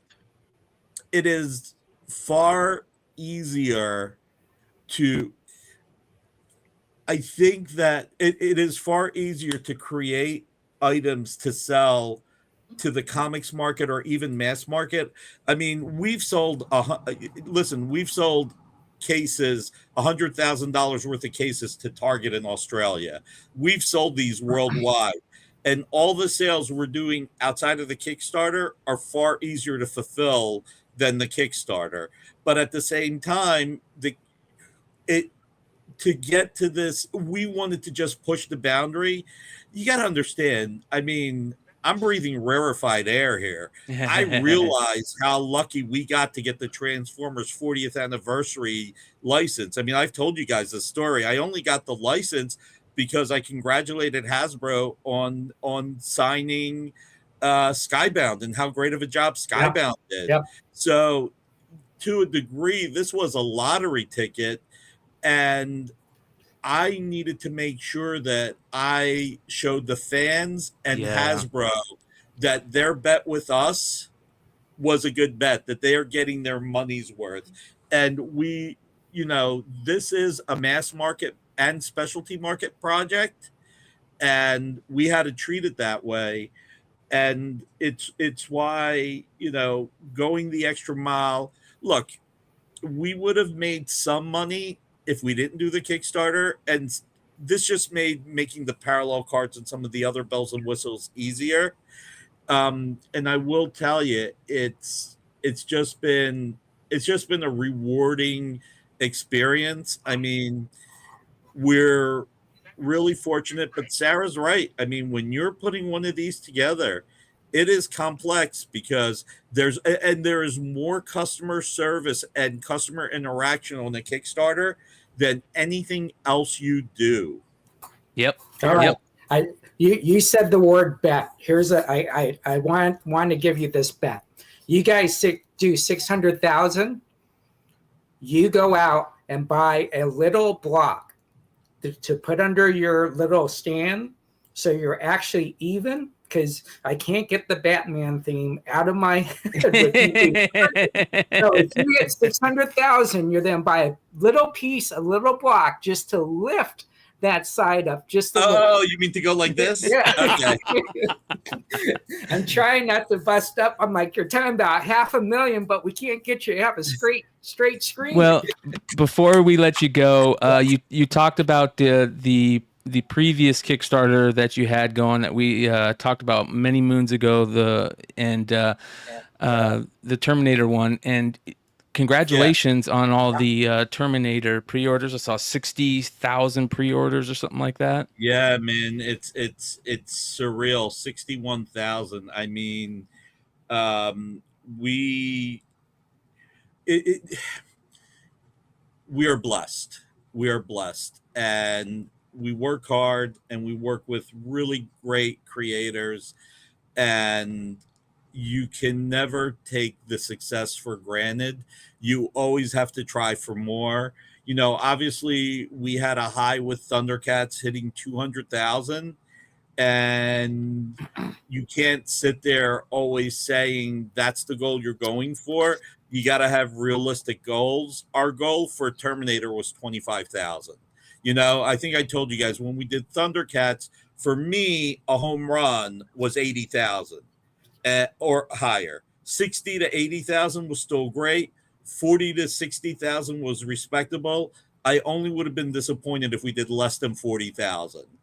And the fact that we had 171,000, then reorders, then second print, then third print, it just all kept going. But you just got to make sure your expectations are conservative and reasonable. And and for us to hit 61,000, I mean, it's surreal. I mean, look at what you guys do. You guys are bucking the trend. What's YouTube all about right now? The algorithm is about shorts. Yep. It's about 10-minute videos or less. That's how you grow it. You don't do long form. If you do long form, it hurts your algorithm. You got to be selling comic books while you're doing it. Yeah. You guys are doing long form. Every single show is long form, and yet you're still almost at 3,000 subscribers. And yeah, we're getting close. Yeah. And you've got a dedicated audience, and that's how you're growing your business. And so it's just keeping the eye on the prize. I mean, listen, I got to tell you, I will, you want to know how my first interaction with Sara was? And I don't think that she'll be upset with me telling her that, saying this out loud. She has said there's been drama in her family, and the drama's been public. I'm not gonna talk about it. The drama's been public. Let's just say that someone in her family kept trying to use Vampirella, saying that Frank owned Vampirella, even though we have the documentation that it was work made for hire. So and it's funny, we had to get litigious a few years ago, and we had to get litigious again 6 months ago because they tried to put Vampirella in a playing card set. And when Sara was first starting out Frazetta Girls, they were doing Vampirella patches and Vampirella pins. And my attorney wrote a cease and desist, and it was strongly worded. And I looked at it, and something in my mind said, there's strife within the family because of a singular person. I don't know that the whole family's like this. So I sent a polite email to their customer service email address. I didn't have Sara's email address. And I just said, hey, please pass this along to the right person. I believe you may be under the mistaken, I don't remember exactly what I wrote, but I think you mistakenly think that that you own these images of Vampirella. You don't. We own it, but we're happy to work with you. Because I said to my attorney, I said, look, if they ignore it or tell me to go screw myself, okay, then you send this letter. Then you send we're going to the appropriate. See, here's the thing. And as that family turmoil, everybody's grabbing for all these things. We've all gone through a family turmoil without having the Frazetta estate as the anchor of it. Yeah. A simple licensing agreement. Well, that's actually what happened. No. So this is what happened. So but they don't know that. They don't know that. They just think, well, I own this piece of art. I own that piece of art. Well, keep in mind. You got to keep in mind. See, this is why I was trying to be level-headed about it. Yeah. Frank does own most of the art that he created. So it's not unnatural for somebody to think they may own it. And then when they're seeing another member of the family trying to exploit it, they're like, oh, we must own it. So when I sent this email, I heard back from Sara. She apologized. She said, we'll discontinue the product. I said, you know what, Sara? Tell you what, send me some samples. Let me see what you made. I said, here's the deal I'll make with you. These are good samples. I like what you've done. We'll enter into a retroactive agreement. You can pay me the royalties on what you've sold. I gave her a very reasonable royalty rate. You can pay me the royalties of what you sold, and we can have a contract moving forward. I have no problem working with you that way. And they gave me an accounting, and she was so forthright. A lot of people, I might have sent accountings to their offices to audit what they're paying us and match it up against her purchase orders and everything. But she was so forthright and so upfront I didn't have a problem with it. And that was my building a relationship with Sarah and Joe was just, and I don't know why it hit me where I said, you know what, let's not send a cease and desist. Let's just try and reach out, go on a human level here. And it worked out. You know, the sad part is, you know, I know that she's not as happy with the other publisher. It didn't work out, which is a shame. The funny part is we were actually negotiating to work with them on Death Dealer and the other properties, but it was just as the pandemic was happening. Yep. And, you know, Diamond had shut down. So we didn't put in as strong as an offer as we would have liked to have. And so that's why they went with the other publisher, but I still stayed in touch with them and I still talked to them. And I said, look, you know, and hey, I'm not saying anything that's not the truth. I think they were disappointed in my offer. And it was like, well, I don't want to overcommit and overpromise because Diamond just shut down. I don't know what's happening. So, and I was happy that they found another publisher because that meant they were moving forward. It's unfortunate that didn't work out. But then when it came to Fire and Ice, I mean, again, it's just having had that relationship. And Sarah knows when she's ready for Death Dealer comics, we've had the conversation. When the time is right, that's when we'll talk. And you know, all I can say is I'm optimistic. And, you know, obviously she's going to be the final decision maker with her family on that. You know, well, the great part of, and I mean, this is just saying the obvious, the great part of Fire and Ice as a project is it's one of the fully flushed out stories in the Frazetta-verse. You know what I'm saying? Yeah. Well, and because we actually got the movie out of it. You know, the fact that half of his characters don't have a name, they're just descriptives. You know, but Fire and Ice has a story, flushed out characters, the whole enchilada. And that's one of the great pieces to be a part of. By the way, Sarah is one of the most aggressive people you will ever meet. She went after Bill Willingham with a vengeance.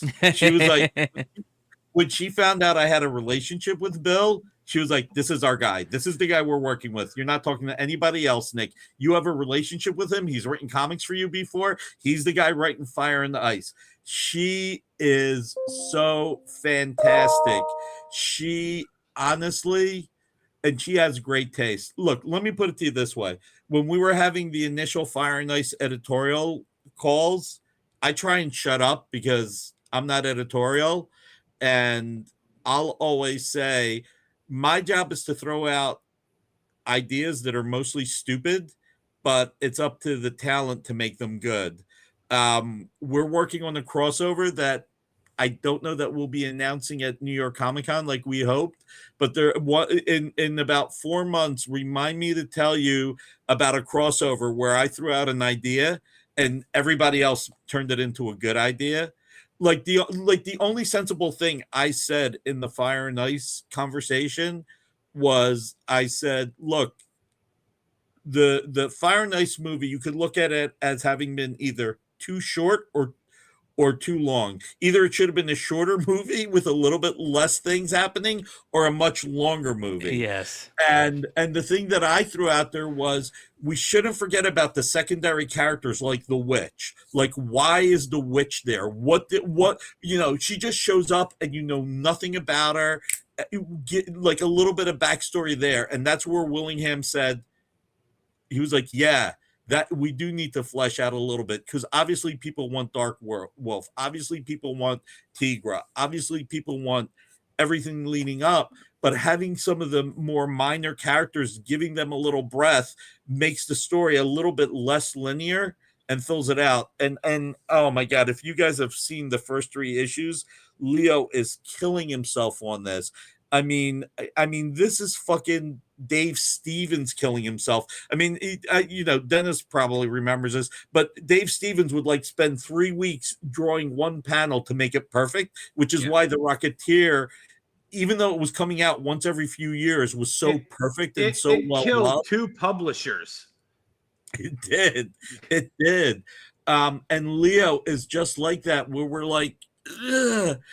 yeah, come on, Leo, come on, you got one page to go, just one more page. And he's like, I'm trying to get it there. And then we get that last page. He's like, I got to fix this 2-page spread. I'm not happy with it. This last page is so perfect. I got to go fix. And we're like, oh my God. So I'm gonna hit on the obvious here, and I think Brian will agree with me.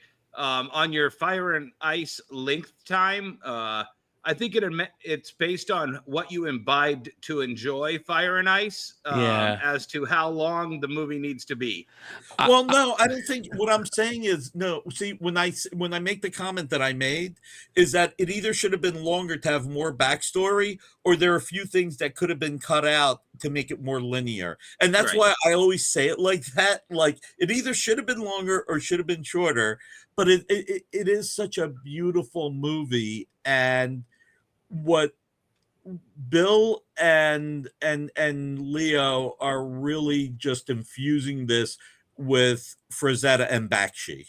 I mean, they're fully infusing it with Frazetta and Bakshi. I mean, the story, everything about it is just again, it's the most painful thing.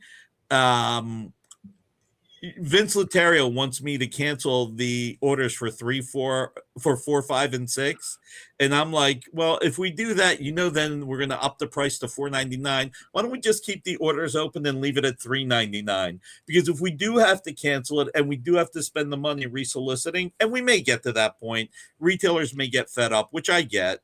There were a lot of retailers unhappy that we did the Tigro one shot, and there were a lot of retailers that were happy that we did the Tigro one shot because we were trying to give some story in between.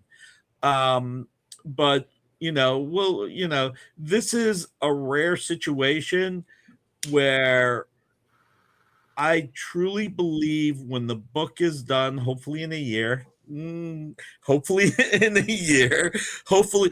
this time next year, October 1st, which will be a Wednesday, October 1st, 2025, the 6th issue will be out. And we'll be able to sit there and say, when you put this in the collection, it's perfect. Trade. Hell yeah. Do some badass hardcovers, man. Well, Nick, hey.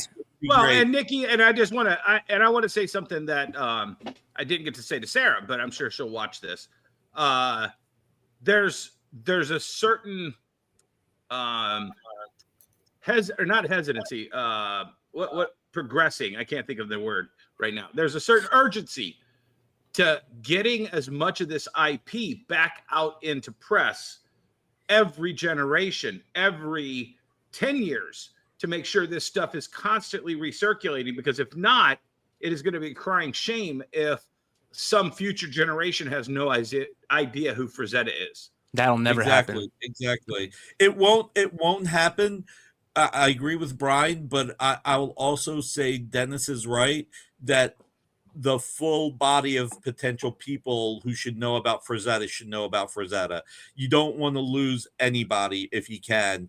And that's why, while it's, I go like this, and that's why, even though there is pain waiting for these books to come out, when they're out, oh my God, they're gorgeous. Oh. There is nobody who could have drawn this like Leo.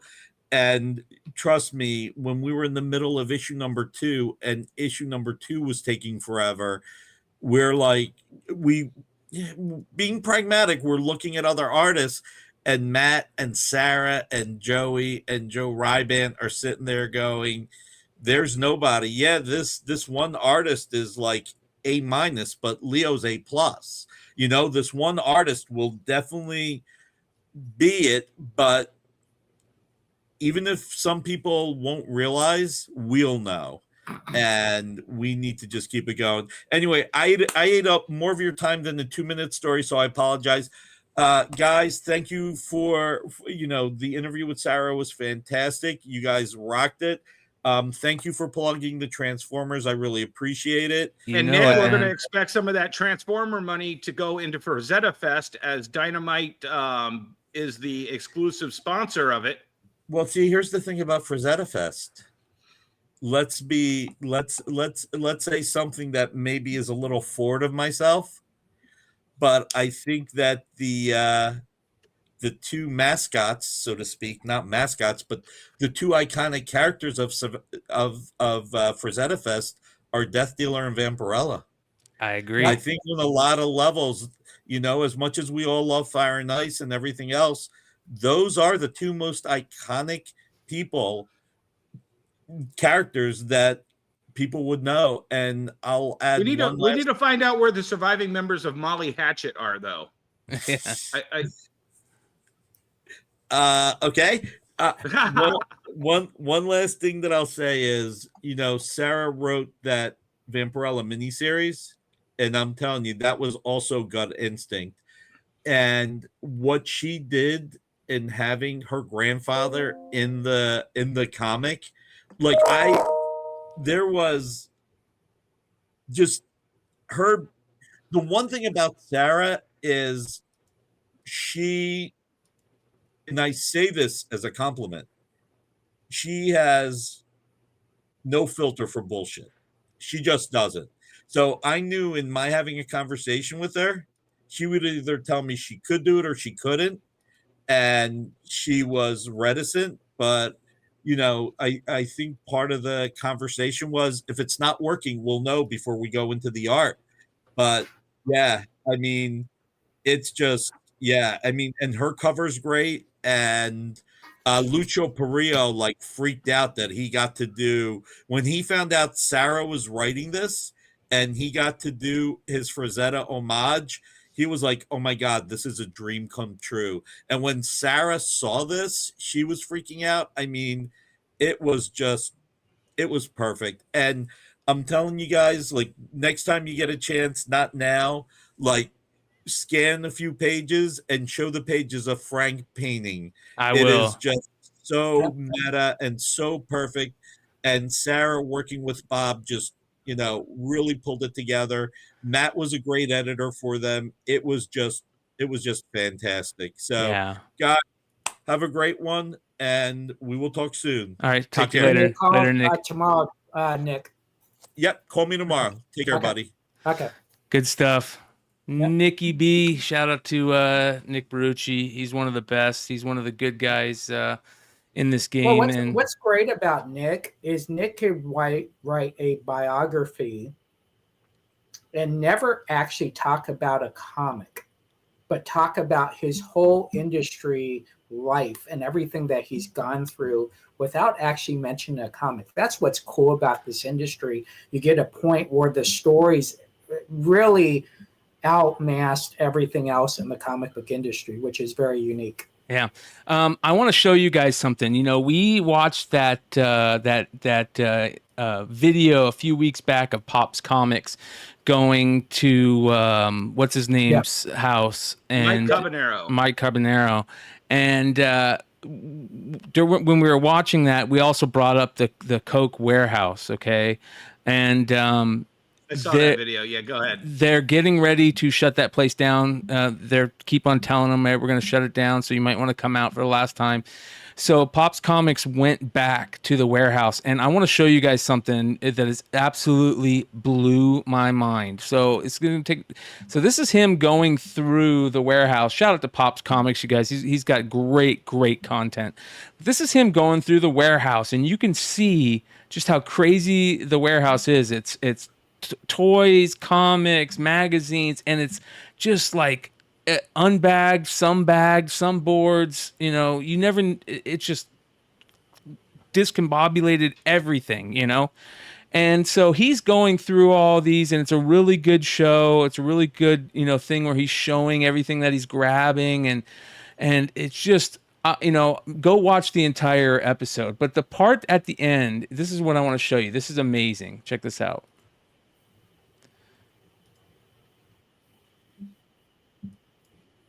It smelled pretty bad in there. Hold on. Here we go. And I found a pile. Let's go pay for it. All right, so I went through all of that stuff, and oh god, it smelled pretty bad in there. It's really hard to dig through the warehouse. I have to say that. But I found some cool stuff, and I was like really happy. So I brought up to buy the stuff, And I was like, here's all the stuff out of the dollar bin. So he starts going through it. He's counting it up, and he pulls out like a dozen books and magazines. He's like, oh, these aren't $1. So he pulled out all the pen stuff, and he pulled out the magazines. He's like, $5 each. I'm just like, these were in the dollar section. So I was kind of like agitated by that. And then he's counting up the stack, and he counts it at 34 books. He's like, oh, 60. I'm like, that, it didn't look like half a short box to me. So I was just like, I don't think that's 60 books. So I recounted it. He gave me the price on the books and everything. And he's like, you know what? I think I was just going to pass. I just didn't want to buy. It was a bad experience, kind of not a cool environment. And the fact that nothing's priced, just really frustrating. And the fact that he started pulling out the stuff I pulled out for myself, stuff I really wanted from the dollar bin for $5. If I had known they were $5, maybe I would have bought them. But nothing's priced. And the fact that some of the stuff in the dollar bins becomes $5 if they decide it is, yeah. I just put all the books. I didn't put them back. I just left them on the floor. I was like, you know what? I'm going to pass on all of them. So that's my KOCH Warehouse experience. Crazy. Absolutely blew me away. And I think, you know, I know he said that they weren't priced, but I felt like if the guy would have been like, okay, you know, these are, he wouldn't have pulled books out and said, no, these aren't dollar books, you know, like that's kind of where he messed up. You know, I know there's comic book shops that don't have things priced, and it's all about that final transaction, that final thing, right? And that final moment where the guy said, no, those aren't dollar books. I don't care where you found them. That changed everything. What are your guys' thoughts on that, being comic shop owners and having situations like that arise? Well, I have an orientation pack, and I don't share this with anybody unless you work for me. And one of the rules in that orientation pack, and every time I give it, I always do this. Sadly, you can never trust the customer. And as that owner, I think he fucked up, because clearly, you know, that is a shambled mess. And the fact that he doesn't have some kind of organizational system to tell you, these are the dollar books, these are not the dollar books, etc., that's on him. However, I get people all the time take and unwrap action figures that are $5 to $10, and they'll sneak it out of the bag and drop it into our dollar bin, which is where Happy Meal toys and cheap Beanie Babies and, you know, the Happy Meal Beanie Babies and all that go. And there are people who are dishonest, and sadly they come into your store, and sadly they try to get away with insane stuff. I'll tell you another example. When we were doing the Monroe Pop Fest, our local show, and all of a sudden I come back, and my partner who had to run the store while I was running the booth, I'm like, Bob, why are all the lightsabers from the store in the back behind the counter? He's like, oh, some kid peeled off all of the price stickers off of the lightsabers and connected them all together. If you remember, they made these lightsabers that you could make these big, and he tried to put 5 lightsabers on this thing and get it for the price on one of the lightsabers. And this was like a 10-year-old kid who tried to get away with that scam. You know, so, you know, I get that customers try to fuck you all the time. Not all the customers, but some customers. You do have to have a system in place, or you are the one fucking the customer. Does that make sense? Yeah. Yeah. Sure. So by law, you have weights and measures, which is in every state. Weights and measures is basically saying if that box says it's $1, then that book is $1. And if you don't sell that for $1, then that standard, you can actually report that guy and go through XYZ. That's just the legal part of it. Now, we sell comic books. So Dennis is right. There's that 1%, maybe we can say it's 2%. That does exactly what he says, takes a comic out of a bag, puts it over the dollar section. And so what you have to quantify is, who am I focusing on, that 2% or the 98%? That 2% is probably then get out the door, think they got that $5 book for $1, but they're probably not going to come back. So I'm going to focus on that 98%. That's traditionally how a store owner looks at something like this. You're kind of looking at your loss. Do I want to cause a ruckus or XYZ? However, it's 2024. So you have this gentleman coming out who literally states he spent all that time and he only found $34 worth of stuff, 34 items. All right. He takes out the $5 books. So that means there's 29 items. So now the guy's charging them $2 each. That's all immaterial. It's the point that it's being filmed. It's social media. And that's what creates these, the one thing that really stuck in my mind, it was unbearing. You couldn't breathe in there. It's the smell. Yeah, that's terrible. Yeah. Yeah. Well, so this place is going out of business, so they don't care anymore, I imagine. Right, exactly. So at the end of the day, I think what happens is this gentleman who filmed this made more money filming that video. I shouldn't say money, made more street cred than he would ever did trying to get that guy to sell the books to him for $30 or $34. Well, speaking of going out of business, do we want to talk about the other thing, Jesse? I sent Bryan a clip. I don't know if you have that clip, and maybe just show the logo. I want to give a background story on this, though. So as Jesse and I are both coming up, I want to say we probably first started like hanging out at that Baltimore 06 show. Yeah.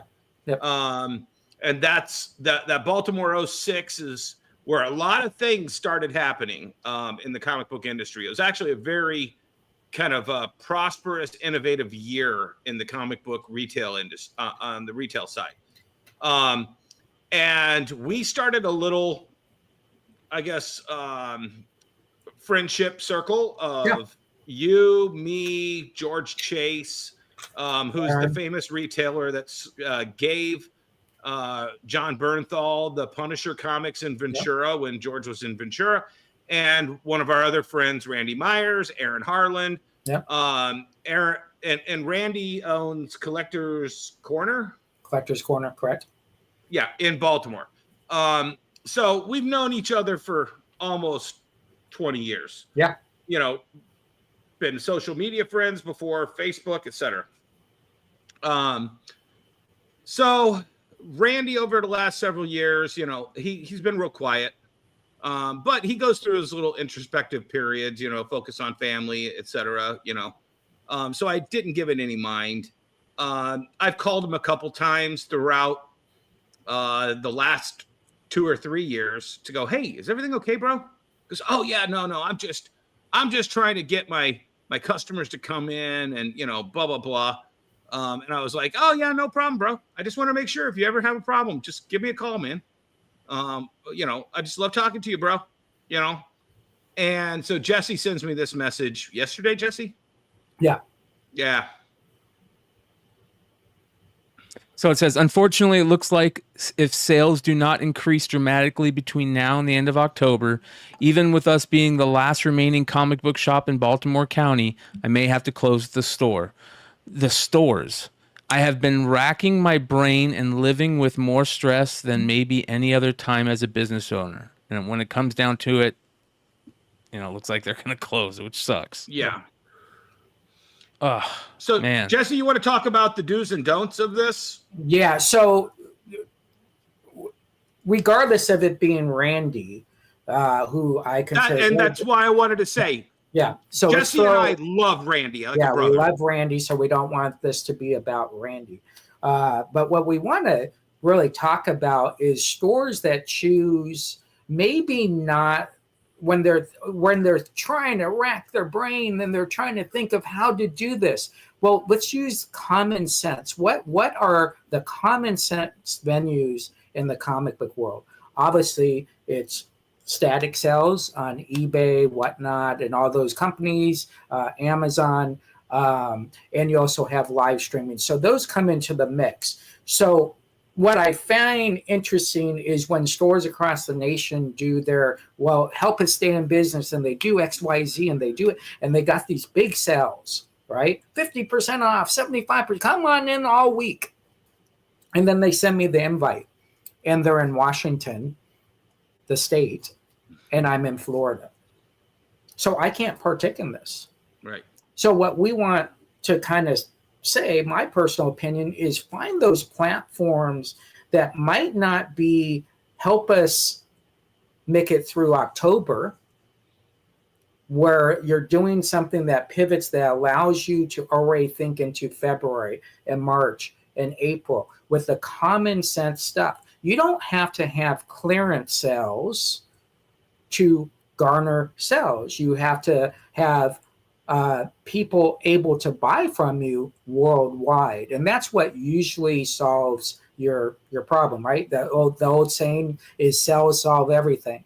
And in this world, sales solve everything, not just people walking into your store, but other venues and platforms. Well, and let me just say this, and Brian, what are we, episode 35 on this one? Episode 33. 33 was at least last week. No, we're 33 right now. Chat, go watch last week. I'm pretty sure he said 33 last week. Either way, 33 episodes, 2/3 of a year. One of the things that I've been trying to get through to everybody is every retailer needs to have multiple pivot points. They need to have multiple chains of revenue. That's what I've been saying since I got on Amazon in 2009. Okay, you need to be selling as much out the back of the store as you are out the front of the store. But you can't just be one form, like I say with Bruce Lee. You have to have multiple forms. You have to have no form. If selling Beanie Babies saves your store, you need to be selling fucking Beanie Babies. And when you put blood in the water like this, like, well, I'm going to give it till the end of October, that's too late. Yeah, you've already lost technically. You've already lost. Because here's the thing. Those customers that have already stiffed you with your pull, I guarantee you they're like, oh, God, he's going to really want me to buy all that shit that I stiffed him with. You know what? I better just go over to his competition in another county and start a poll there now, because he's going to be dead in 4 weeks, and I better start figuring out who I'm going to stiff next, which might be the ultimate revenge. But, it's I don't know the right answer to do it. And I love Randy to death, but I don't think this is the answer to do it. I just don't. Right. Yeah, and I think what he'll have to do in his model, he'll have his sale, he'll see where he's at, he'll look at his budgets, he'll look at the next quarter, see if it's even attainable, right? Because if you're clearing out stuff, that means, okay, are you still buying stuff? One of the things that I've learned, I've bought over 17 stores now completely bottom out. There's two things we do. We walk into their back room because that's all the product we want to see that's back there that they're not selling. And the second thing we say is, how many box holders do you have? I have 220 box holders. All right. Out of your 220 box holders, if we go in back right now, how many boxes do you have that are empty? And what you then find out is about a third are empty. So they really don't have 225 box holders. They have 75 good customers and 150 people stiffing them. Right, exactly. Yeah. And so when you start calling these customers and you say, hey, I just bought out XYZ, we're down the street. Oh, no, just go ahead and close that box. So they had no intent in buying anyways. And throughout history, you could say in the top 3 reasons for a store to close, and this isn't nothing bad about you people that might be customers out there that are listening, a good portion is people not picking up their boxes. Yep. A good portion is you hand the person the 10 items in their box and and then walk around the store, and then they come back and they got 5 items in their stack. Jamie Colgrove from Pack Rat Comics, Eisner Award-winning store in Columbus, Ohio, outside of Columbus, has that famous photo of that giant stack of comic books with the price tag $1,452. Yeah. As to this is $1,452 that my customers fucked me on. Yep. Once again, back to why it's in my orientation pack. Sadly, you can't trust the customer. Yep. And one more thing before we go. Put me up on big there, Brian. Okay. Ladies and gentlemen, this was at one point a $600 foiled jeweled Lotus from Magic the Gathering. It's going to go back here on my wall so that it can remind me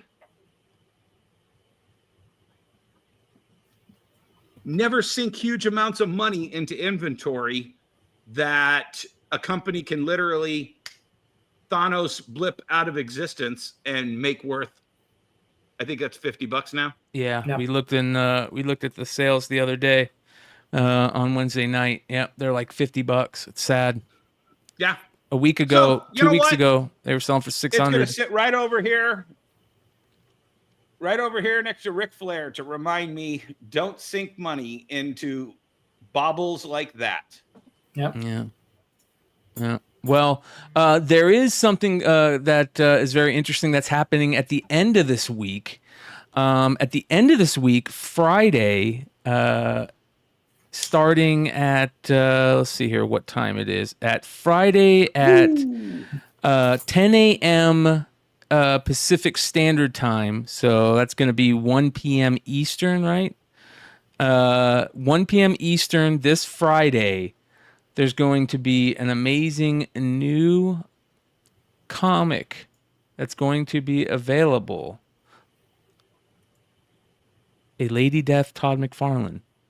Yep. Only available for that weekend, for that 80 hours. So starting Friday at 1 p.m. Eastern, you can go to coffincomicsshop.com and score the new Lady Death McFarlane cover.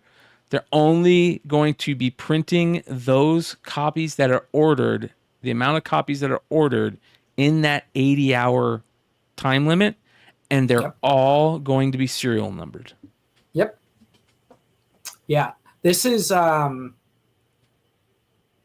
kind of sit back and I say,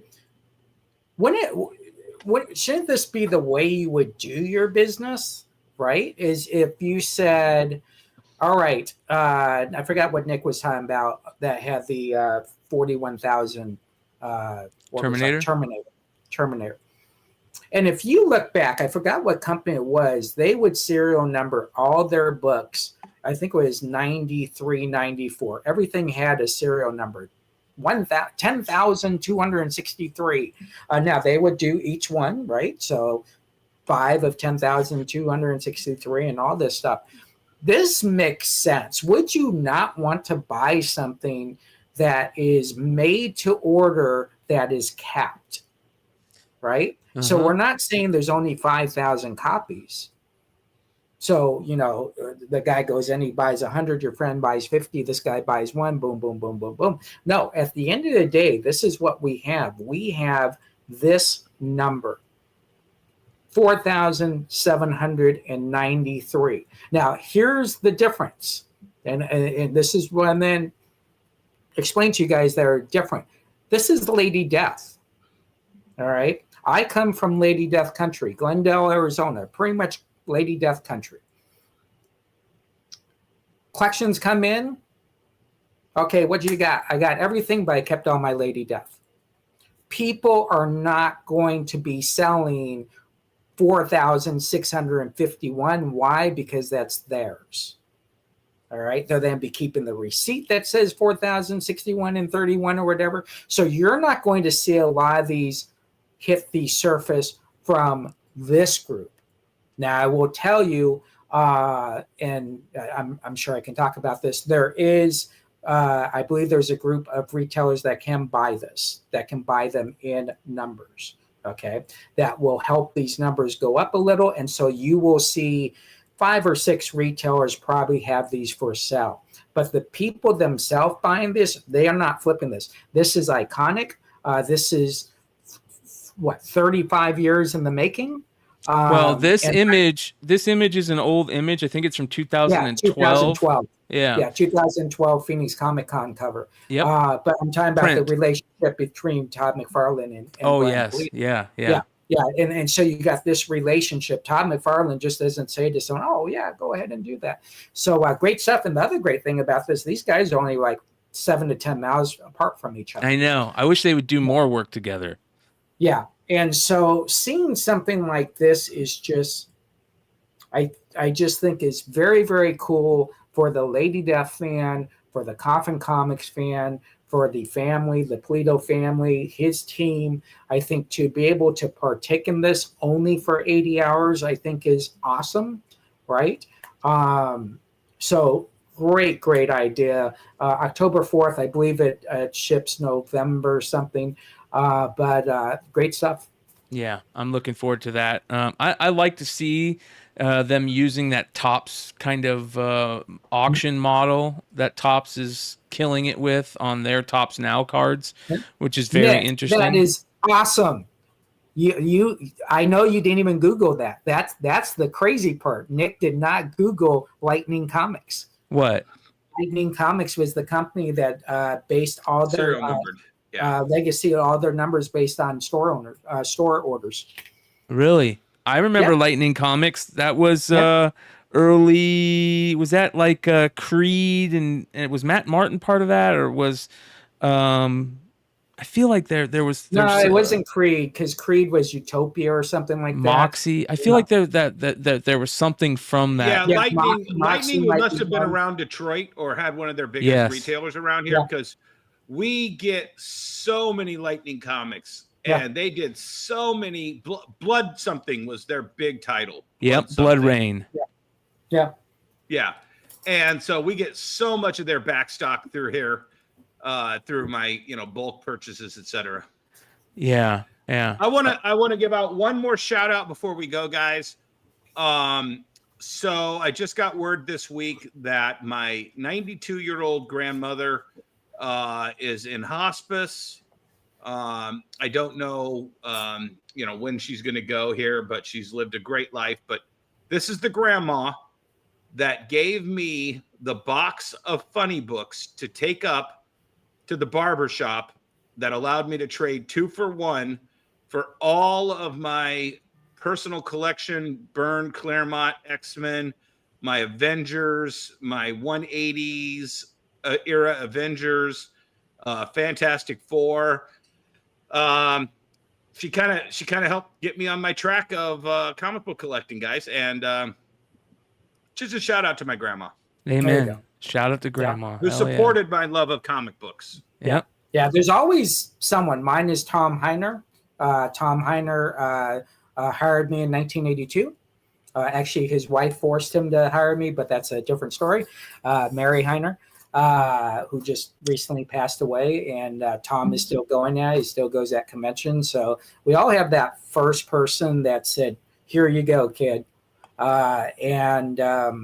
Maybe that doesn't happen in this day and age. Maybe it's a little bit different how traditionally that is passed on. But I don't think back in the day people really passed on and said, "Here, kid, here's some books. Go make some money on these books." It's no. Learn how to read, right? Learn how to recognize art, and learn how to trade with your friends. Which is what I learned from.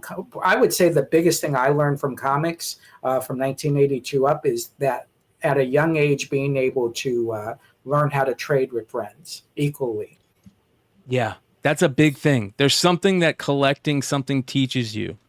Many things it teaches you. It teaches you like that social group, right? You get into comics, you get into sports cards, you have that social group of people or collecting of that thing. It teaches you value. Not all the time, but with comics and cards, it can teach you value. It teaches, like, I love how Emmett in one of his videos talks about how comics taught him like how to be a human being, the best type of human being, that Superman type character, that Sergeant Rock type character, Easy Company, how men are supposed to act. There's so many things that comics teaches you like that. It's very interesting. So if you allow it to teach you.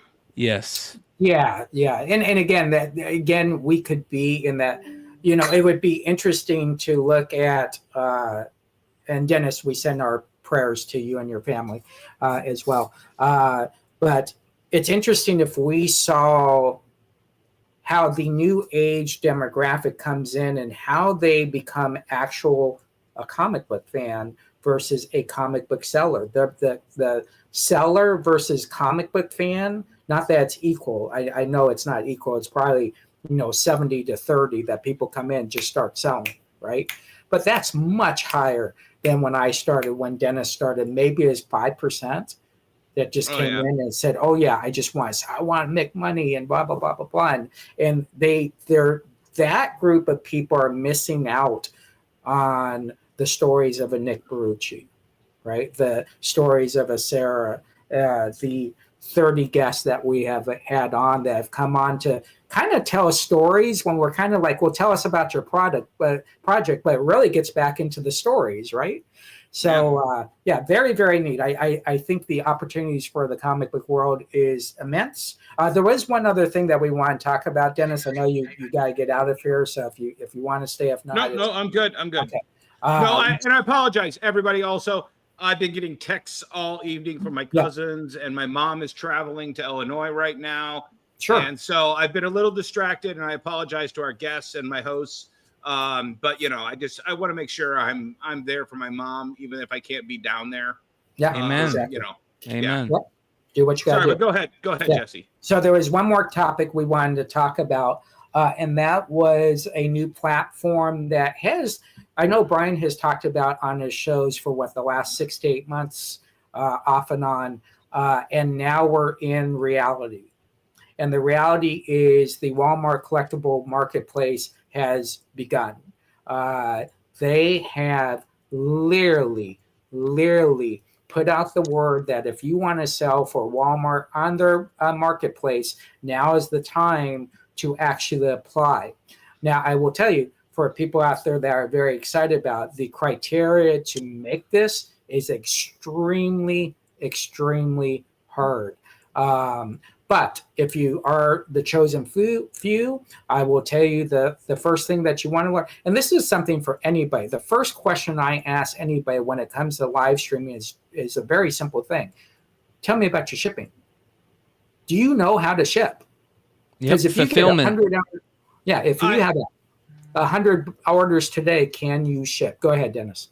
Well, no, and Jesse's absolutely right, to the point where I invested, I think it was close to $5,000 for tooling 6 years ago. For what? To design my own T-mailer. Okay. I wasn't 100% happy with the what's the big guy that makes the Gemini? Yep. It didn't have enough versatility for what I wanted to do.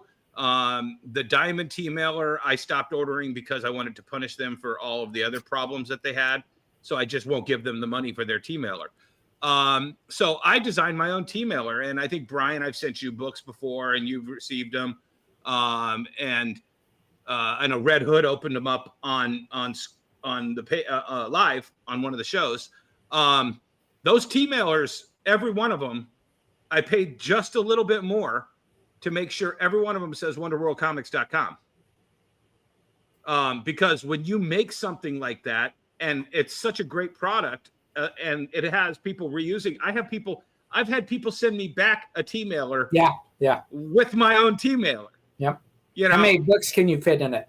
I want to say up to 12 bagged and boarded. Wow. Holy cow. So you made it has inches. extra. Also, you know what, Jesse, send me your current address and I'll send you a comic in it so you can see it. Okay. And take a look. But you have to invest in making sure the product is the exact same for the customer. That's why every comic book I ever bought through Diamond, I bagged and boarded anything that was sellable quality. Those same comic books that I bagged and boarded 19 years ago when they came from Diamond are still as good as the day they came in Diamond. Why wouldn't I also? Because I invested at that time 7 cents bag, board, and labor into every one of those comic books. Now I want to say it's 13 cents a piece to bag and board. 17 cents almost. 17 cents, but still, it's an investment. Yeah. Why, even if you paid a quarter for that comic book, why wouldn't you put an extra 17 cents to make sure it's exactly as it is that now that you've bought it? And then on top of that, why wouldn't you spend? Because I can get a Gemini mailer. I think at the time they were 60 cents a piece. Yeah. When we designed our own. I don't know, plus delivery and all the different gas charges and stuff. I don't know what that costs anymore because I order my own. I pay 72 cents a piece for the Dennis tea mailer. And to me, I don't care what it's exactly what I want. Our damage rate went from, even with the tea mailer, I want to say we had a 3% damage rate. We've taken that to a 1% arrival damage rate. Yeah. And with the volume we do, that 2% difference is everything. Oh yeah, sure. It's sure. Whatever that price between a Gemini today and my tea mailer is now. You know what I'm saying? Yeah. It's worth every penny of it to minimize that 2% and the customer getting the book that I bought 19 years ago from Diamond. That bag and board has been paid for. That tea mailer has been paid for, and the customer has a 99%, arrival rate. Right. So- And so the question was, what does have a chance to earn 0 referral fees? That's just qualifications, your ship out rates, how fast you're shipping out. I haven't read everything on this, but there is a certain amount. This is already ended. So Yeah. this was the original one notification that came out that I talked about. I was going to ask you, where are they open? Do people have stores that you can buy from already? Yes. So they do have the tester companies, the beta companies that have already started. We're like 99% there. I think there are some things being, a Godfather eBay account. It's very tough to go ship for someone else when you're so used to doing it one way, and you're like, well, that doesn't technically make sense, but I'll do it, right? Because they're in beta. But yes, they already have people up there selling.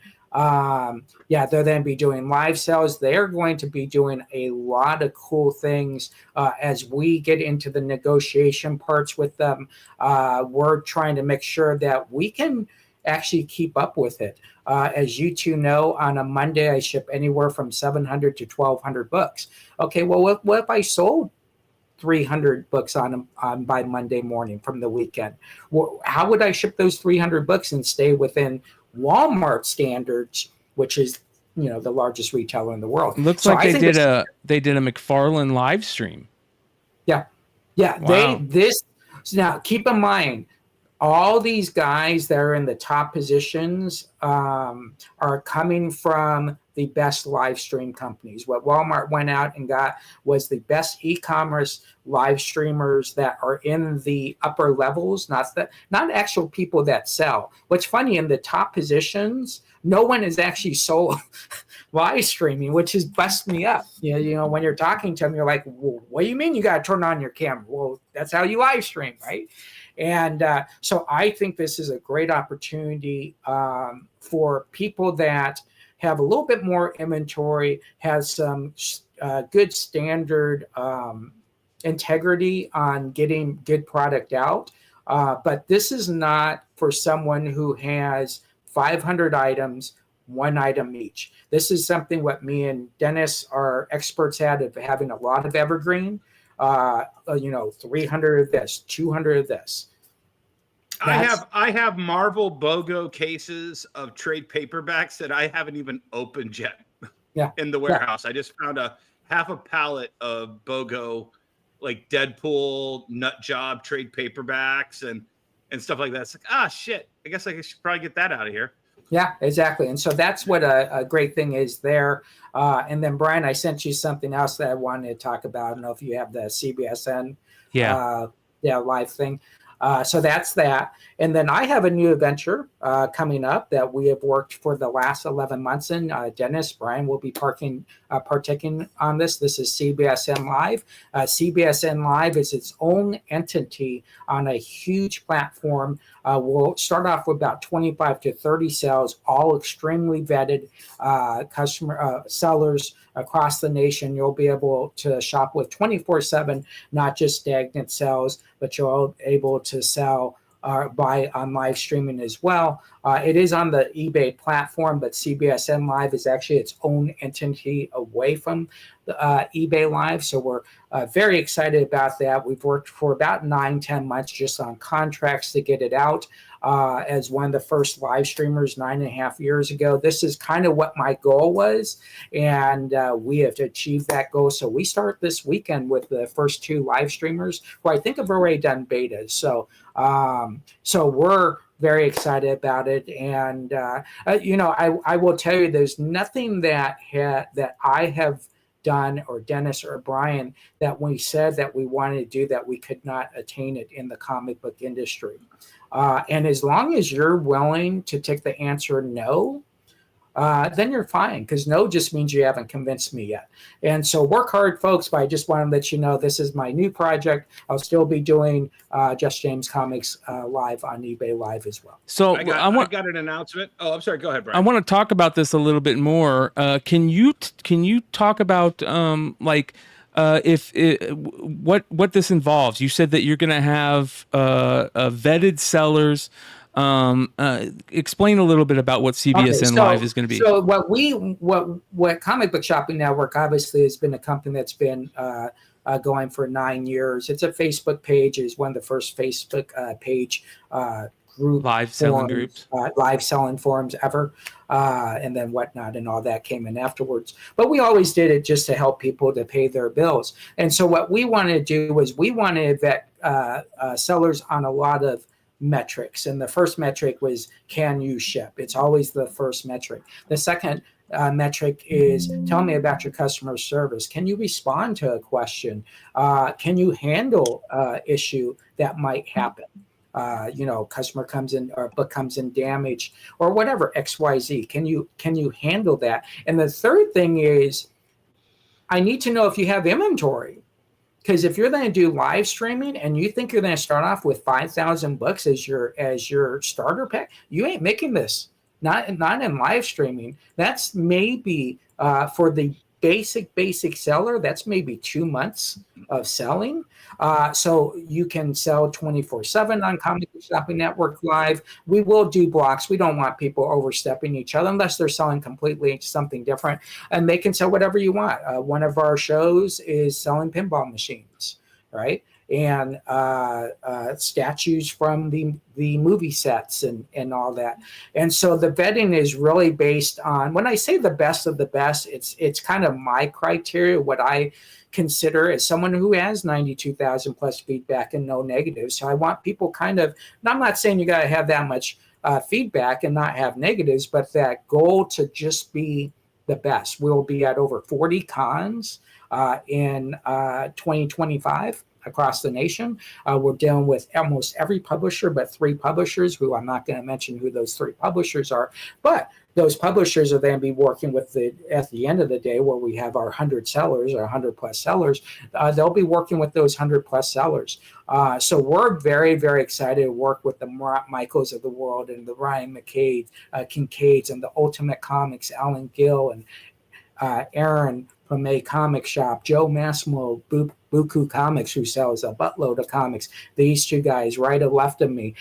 So just doing what you should always be doing is, even when you're doing good, it's that finding that next level to pivot to sell one more book to one more customer who technically the way it works in live streaming. Let me back up here.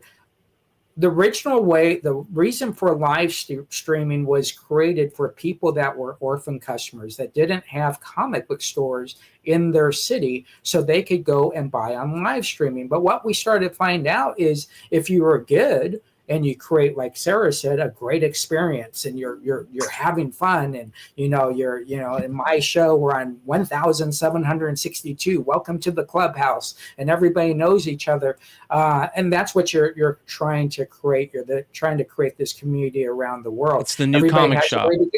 Yeah, exactly. And so that's kind of the goals of what CBSN Live is doing. And we want to continue to push that level. Will I do Walmart? Most likely I will. I just don't know what level I'll be able to do it at. The problem with people like me and Dennis and Bryan, most of you, we don't like to be second fiddle. right? So do I go to Walmart to kind of be number 100? No, you got to go in to be number one. Yeah, but we also don't have $1 billion to create our own selling platforms. Yes. Right. Exactly. Yes. Exactly. Well, and that's the way. So until Elon Musk watches this show and says, "Hey, I got an idea." If there's people out there that want to be part of CBSN, what's the can they contact you? How does that work? So what they can do a couple of things. They can go to Just James Comics on eBay Live or on eBay itself. They can reach me at justjamescomics.com. Or if I'm on Facebook is probably the best way to get a hold of me. And then I'll actually put you in touch with Aaron, who actually handles that. I just don't have Aaron's all of his details for that. And then we kind of go through and we start doing the vetting process. Obviously you two, the vetting is a little bit different than someone I don't know. And then we just find out if it's the right mix for you. The great thing about this, if it's not the right mix and you're not ready to go at that level, right? The eBay level is a high level concentrated customers. Then we'll then start you off at Comic Book Shopping Network Facebook, right? And you can start over there and learn how to present yourself, because in live streamings, comics are secondary. You can sell anything you want, but if you don't have a personality, if you just don't know how to entertain, Bryan uses the word carnival carny a lot. If you can't be that carnival carny when needed, listen, I dropped my laptop 3 times last week on one show, and I don't know what was going on. Hobbs was running around, knocked it down once, and you have to be able to have fun with it and call yourself the dumbass, right? And so it's about having fun. I do a 3-hour show. We sell about 150 to 200 books a show, but I will tell you in that 3 hours, we're probably talking an hour and a half and showing books for an hour and a half in that combined setting. So live streaming has changed the way the comic book industry has happened, but live streaming has been going on with QVC for almost 40 years. Yeah. With Nikki Barrucci. Yeah, Nikki was doing it in the 90s. Yeah. When the first live streamer of all time for comic books.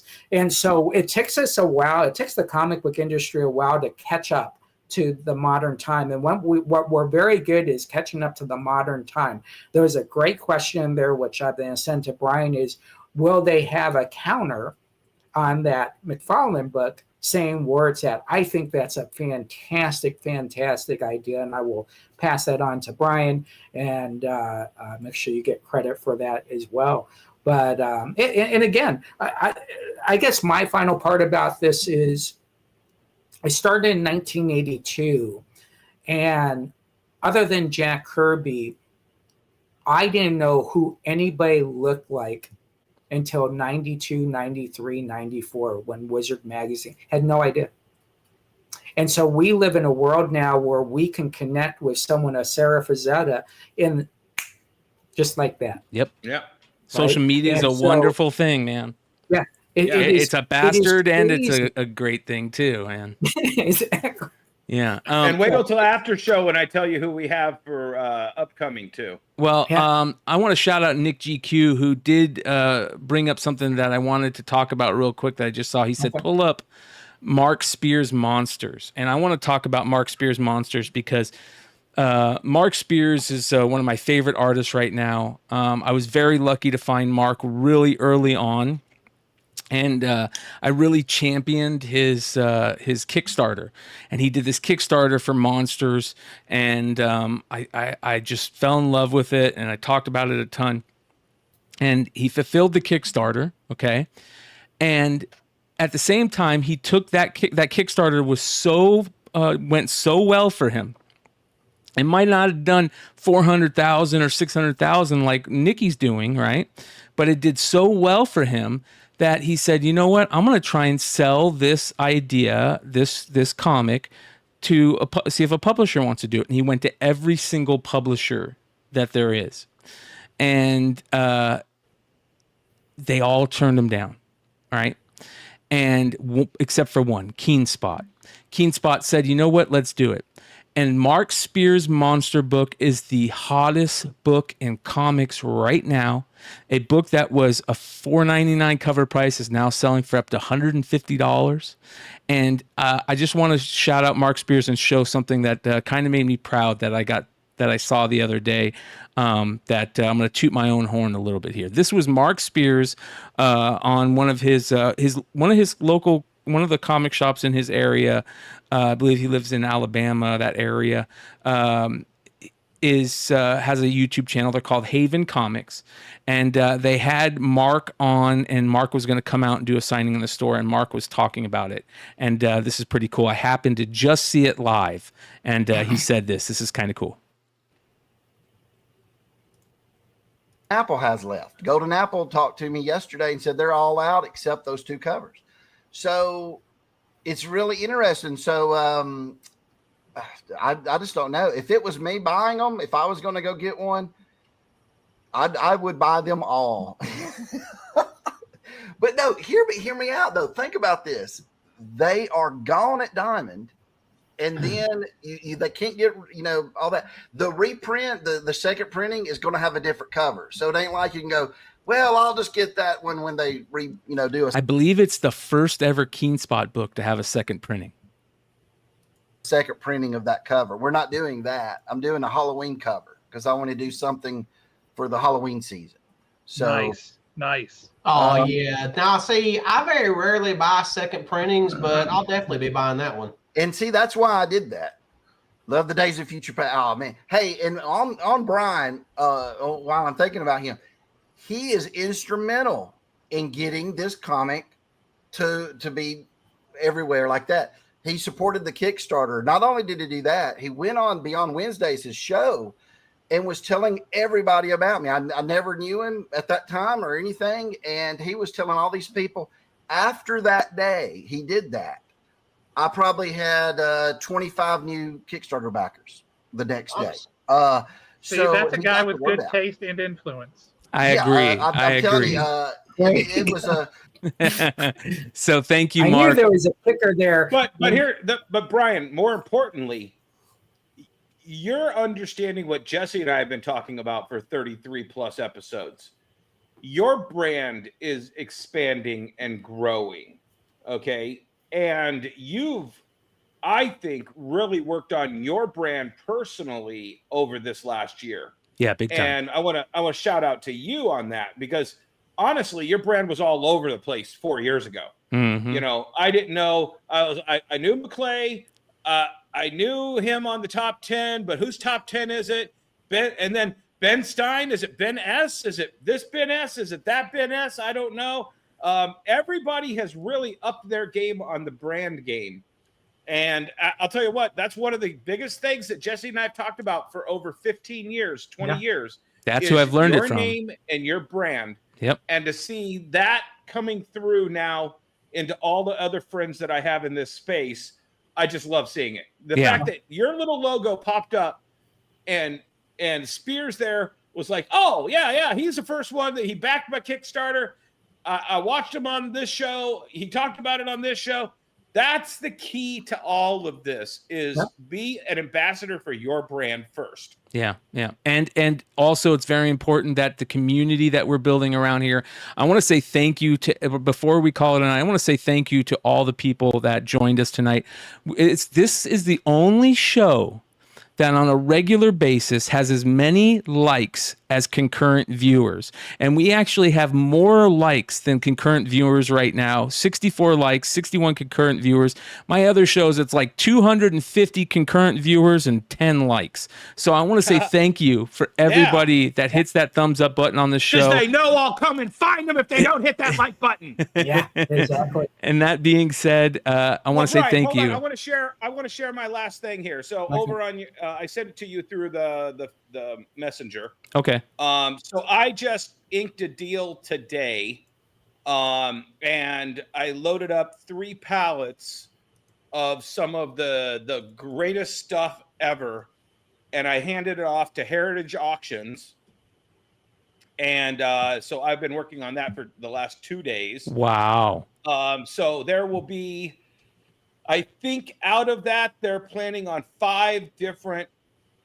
Those 3 pallets are going to be part of 5 different major heritage auctions that I'll be plugging all along the way, including and up until April or May of next year for the big Star Wars auction.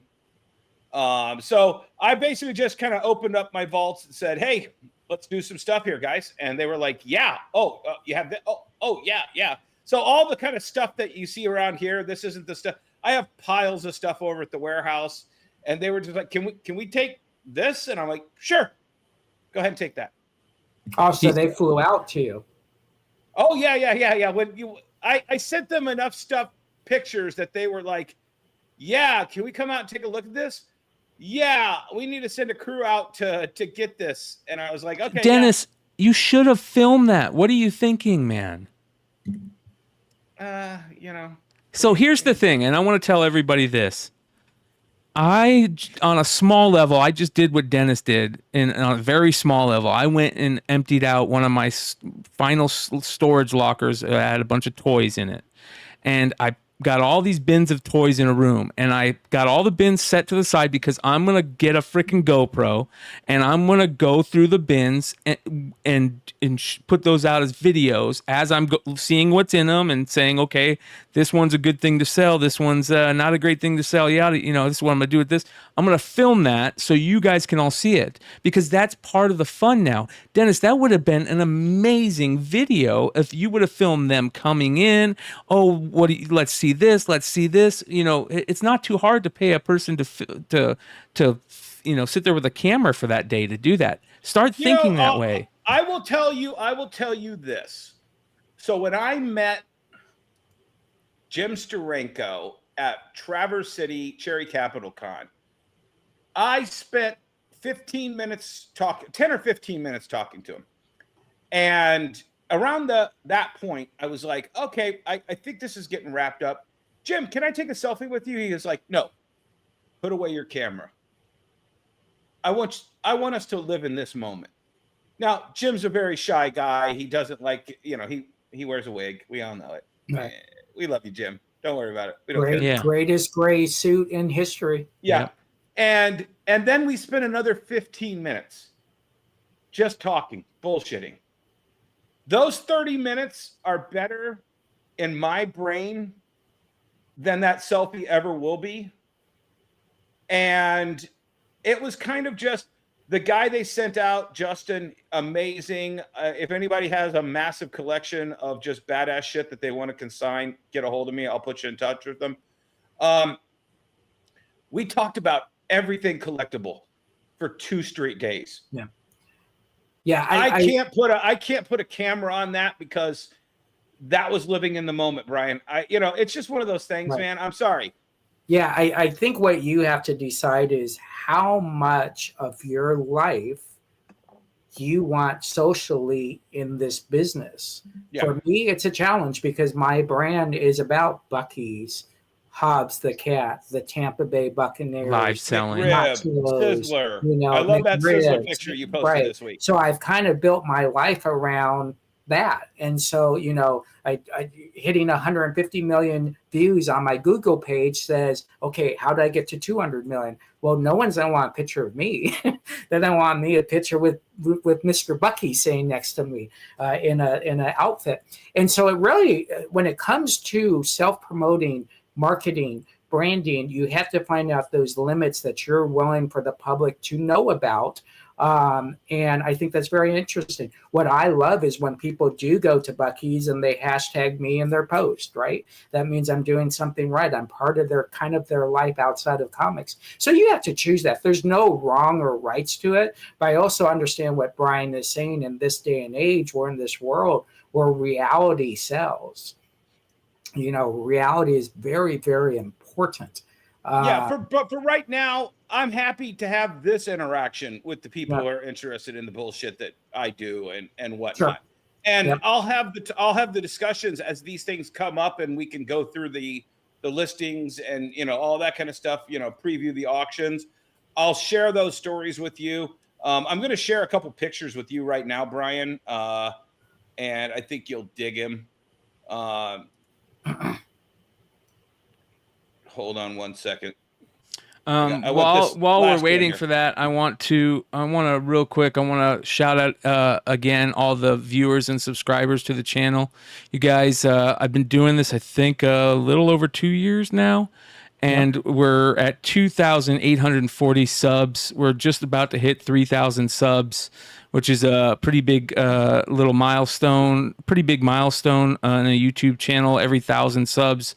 Really helps. So if you're not subscribed and you're watching this, please hit that subscribe button. It's free, it's easy, and we do so much content here. Like Dennis was saying about my brand, I love live streaming, and we've got this show on Tuesdays, which is very industry professional. It's a different type of show. Wednesday nights, it's our collector show where we talk about new comic book day and collecting collectibles, and then Saturday nights is just pure mayhem, and it's just hanging out with buddies. It's I'm thinking about opening up the show to the live viewers and anybody that wants to come hang out, and it's just raucous, and so no matter what you're into in the collectibles market and what type of show you're into, I'm sure you're going to find one that you enjoy over here. So hit that subscribe button and stick with us for a while if you're a new subscriber. All right, so Brian, you should have those pictures. And you got 25 different personalities. I think that's the magic of Beyond Wednesdays is you have all these different personalities, the way they're, some people don't have anything in their background. You got people like me and Dennis, and you got your blue wall, and you got, whatchamacallit that has a security light on the top of the ceiling that you only see. And so it's bringing those personalities so that you're not really stuck just with one vision. That I think that makes it cool too. Yeah. So. Amen. All right, so here we go. What are these, Dennis? Okay, so that is one of 400 Matt Groening sketch cards from the Skybox Simpsons set. Yep. Pack inserts. The last one with not even nearly that good of a sketch went for like $10,000. Wow. PSA just put a featured story on the inside back cover of PSA magazine this month. On the I just guy got that. who selects those. I just got that look on magazine. the second to the last page. Okay. Look at that. It's a story on these sketch cards. Wow. So this is mint in sealed box vintage Transformers. That's movie era stuff. Nice. All sealed.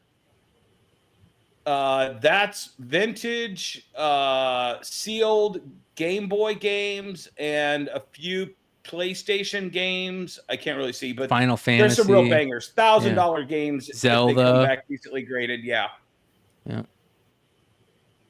This is original Japanese wax boxes from the 70s and 80s.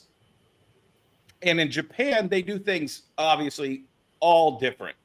Inside each one of these is little paper stapled packages. And I thought about this while Nikki was talking about his Transformer cards. They're just little pieces of paper cards in a paper envelope stapled. That was the rack display for them. But they also came with little promo card binders that you would put the cards in, that you would display for the kids. You could just trust the kids in Japan because they weren't thieves at that time. See Go Lion. So we got Go Lion. You got God, I can't remember the name. Die Ruger 15, Fist of the North Star, Ultraman, and Godzilla. More Transformers. Mint on card, Gen 1s, first rub signs. Nate will love those. And that's Dinobots. Gen 1. Yeah, this is just a sample of the stuff that we gave them. There was on my market report on Wednesday, there was a unopened what's his name? Grimlock. It sold for like $8,000 or something like that. Yeah. He was talking about that, and he thinks this one's a better condition, and it might come back in 90 or 95. And he thinks this one could top 10 G's. Hold on, let me see. There it is right there. sorry, $2,000 for an unopened Grimlock right there. Oh, they should have guided that. Yeah. So very, very cool, man. Yeah. Lots of goodies. Original art. There's some original art in there. Just stuff that, I have laying around and that I've, got taken in over the years. And I'm just like, it's time. Let it go, Yeah. And once you do this, folks that are listening, once you've done this long enough, and you got to do it long enough, I can't tell you how many times I've done a live show, sold a book in the store, on eBay, where I've said, "This, folks, I'm never going to see this book again. I'm never going to see this toy again." And 3 weeks later, guess what? Comes back around. It comes back around. And that's one of the conversations I was having with Justin. I have gotten to touch almost everything. And of course, we each had to then, scare. There are some things I've never seen before. Yeah. Like I have never seen a mint. I've never seen a loose Mars rover from the $6 Million Man. That's my holy grail. I could go on eBay and buy one. I don't want to just buy one. I want to see it in person. I want to have a connection with that item, and then I want to buy it. But I've yet to, in this day, over 30 years, ever seen one, smelt one, saw one in person. Yeah. But everything else I've touched, I've had the best example, I've had the worst example. I just graded a PSA 1 Pikachu Charizard, Pokemon Charizard, because it's the worst condition ever. So this was, as you can see, it's still got the dust on it. This is one of the boxes from the storage unit. Look at this. I'm going to say, is it a Mars rover? Oh, okay. Yeah. Laser. What is that? The HAL? There's the HAL. Wow. And it has a little computer attached. Very nice. Does it have the little tripod leg? Yeah. Nice. The flak. And 2 aces. Nice. With an uncut card. Yeah. Nice. There's your little tripod. Yep. So that's the type of stuff that we're talking about, that both of these guys I've seen, sitting around. I would love to come out to your warehouse before it gets pilfered through by all at Heritage and filmed one of these days. So that being said, you guys, be on the lookout. Comic Book Shopping Network. If you're interested, hit up Jesse. Talk to him. Talk to the man. I know there were some people in the chat that might be interested tonight that should reach out to him. And also, you guys are going to be seeing us on there soon. I'm going to be selling stuff like that on Comic Book Shopping Network on eBay soon. So be on the lookout. Whatnot. I'll also be doing Whatnot. We have a new sale coming up on Whatnot. New York Comic Con. They're going to be doing new comic book packs. So we'll see if those comic packs get any better than the original version. Let me see if they've fixed any issues on that. You gotta get that video of the guy. So a guy selling on eBay, and he goes, "I only got 1 pack of this, right?" And so he shows the mystery pack. And whoever wins this, I'm gonna open up this live, right? So it sells for like $225, whatever. Here comes the guy with the switchblade. I'm like, oh man, what are you doing with a switchblade? So he's like, it's kind of tough to open this bag up. And I'm like, well, dude, you're cutting right into the comics. No wonder. He's like 2 inches down from the top of the bag. Completely cut the comics in half. Obviously, they had to cancel the sale. Those mystery bags were amazing. A shout out to that company for being innovative and working with the brand that most people would say, oh, they're going to say no to this. Well, no, you got to pitch it. Yep, you got to pitch it, and that's the good thing. And it's good on all. I'll say this before we leave. Good on every brand and professional out there that is doing things the right way. Yep. And we will see you guys next week. Adios.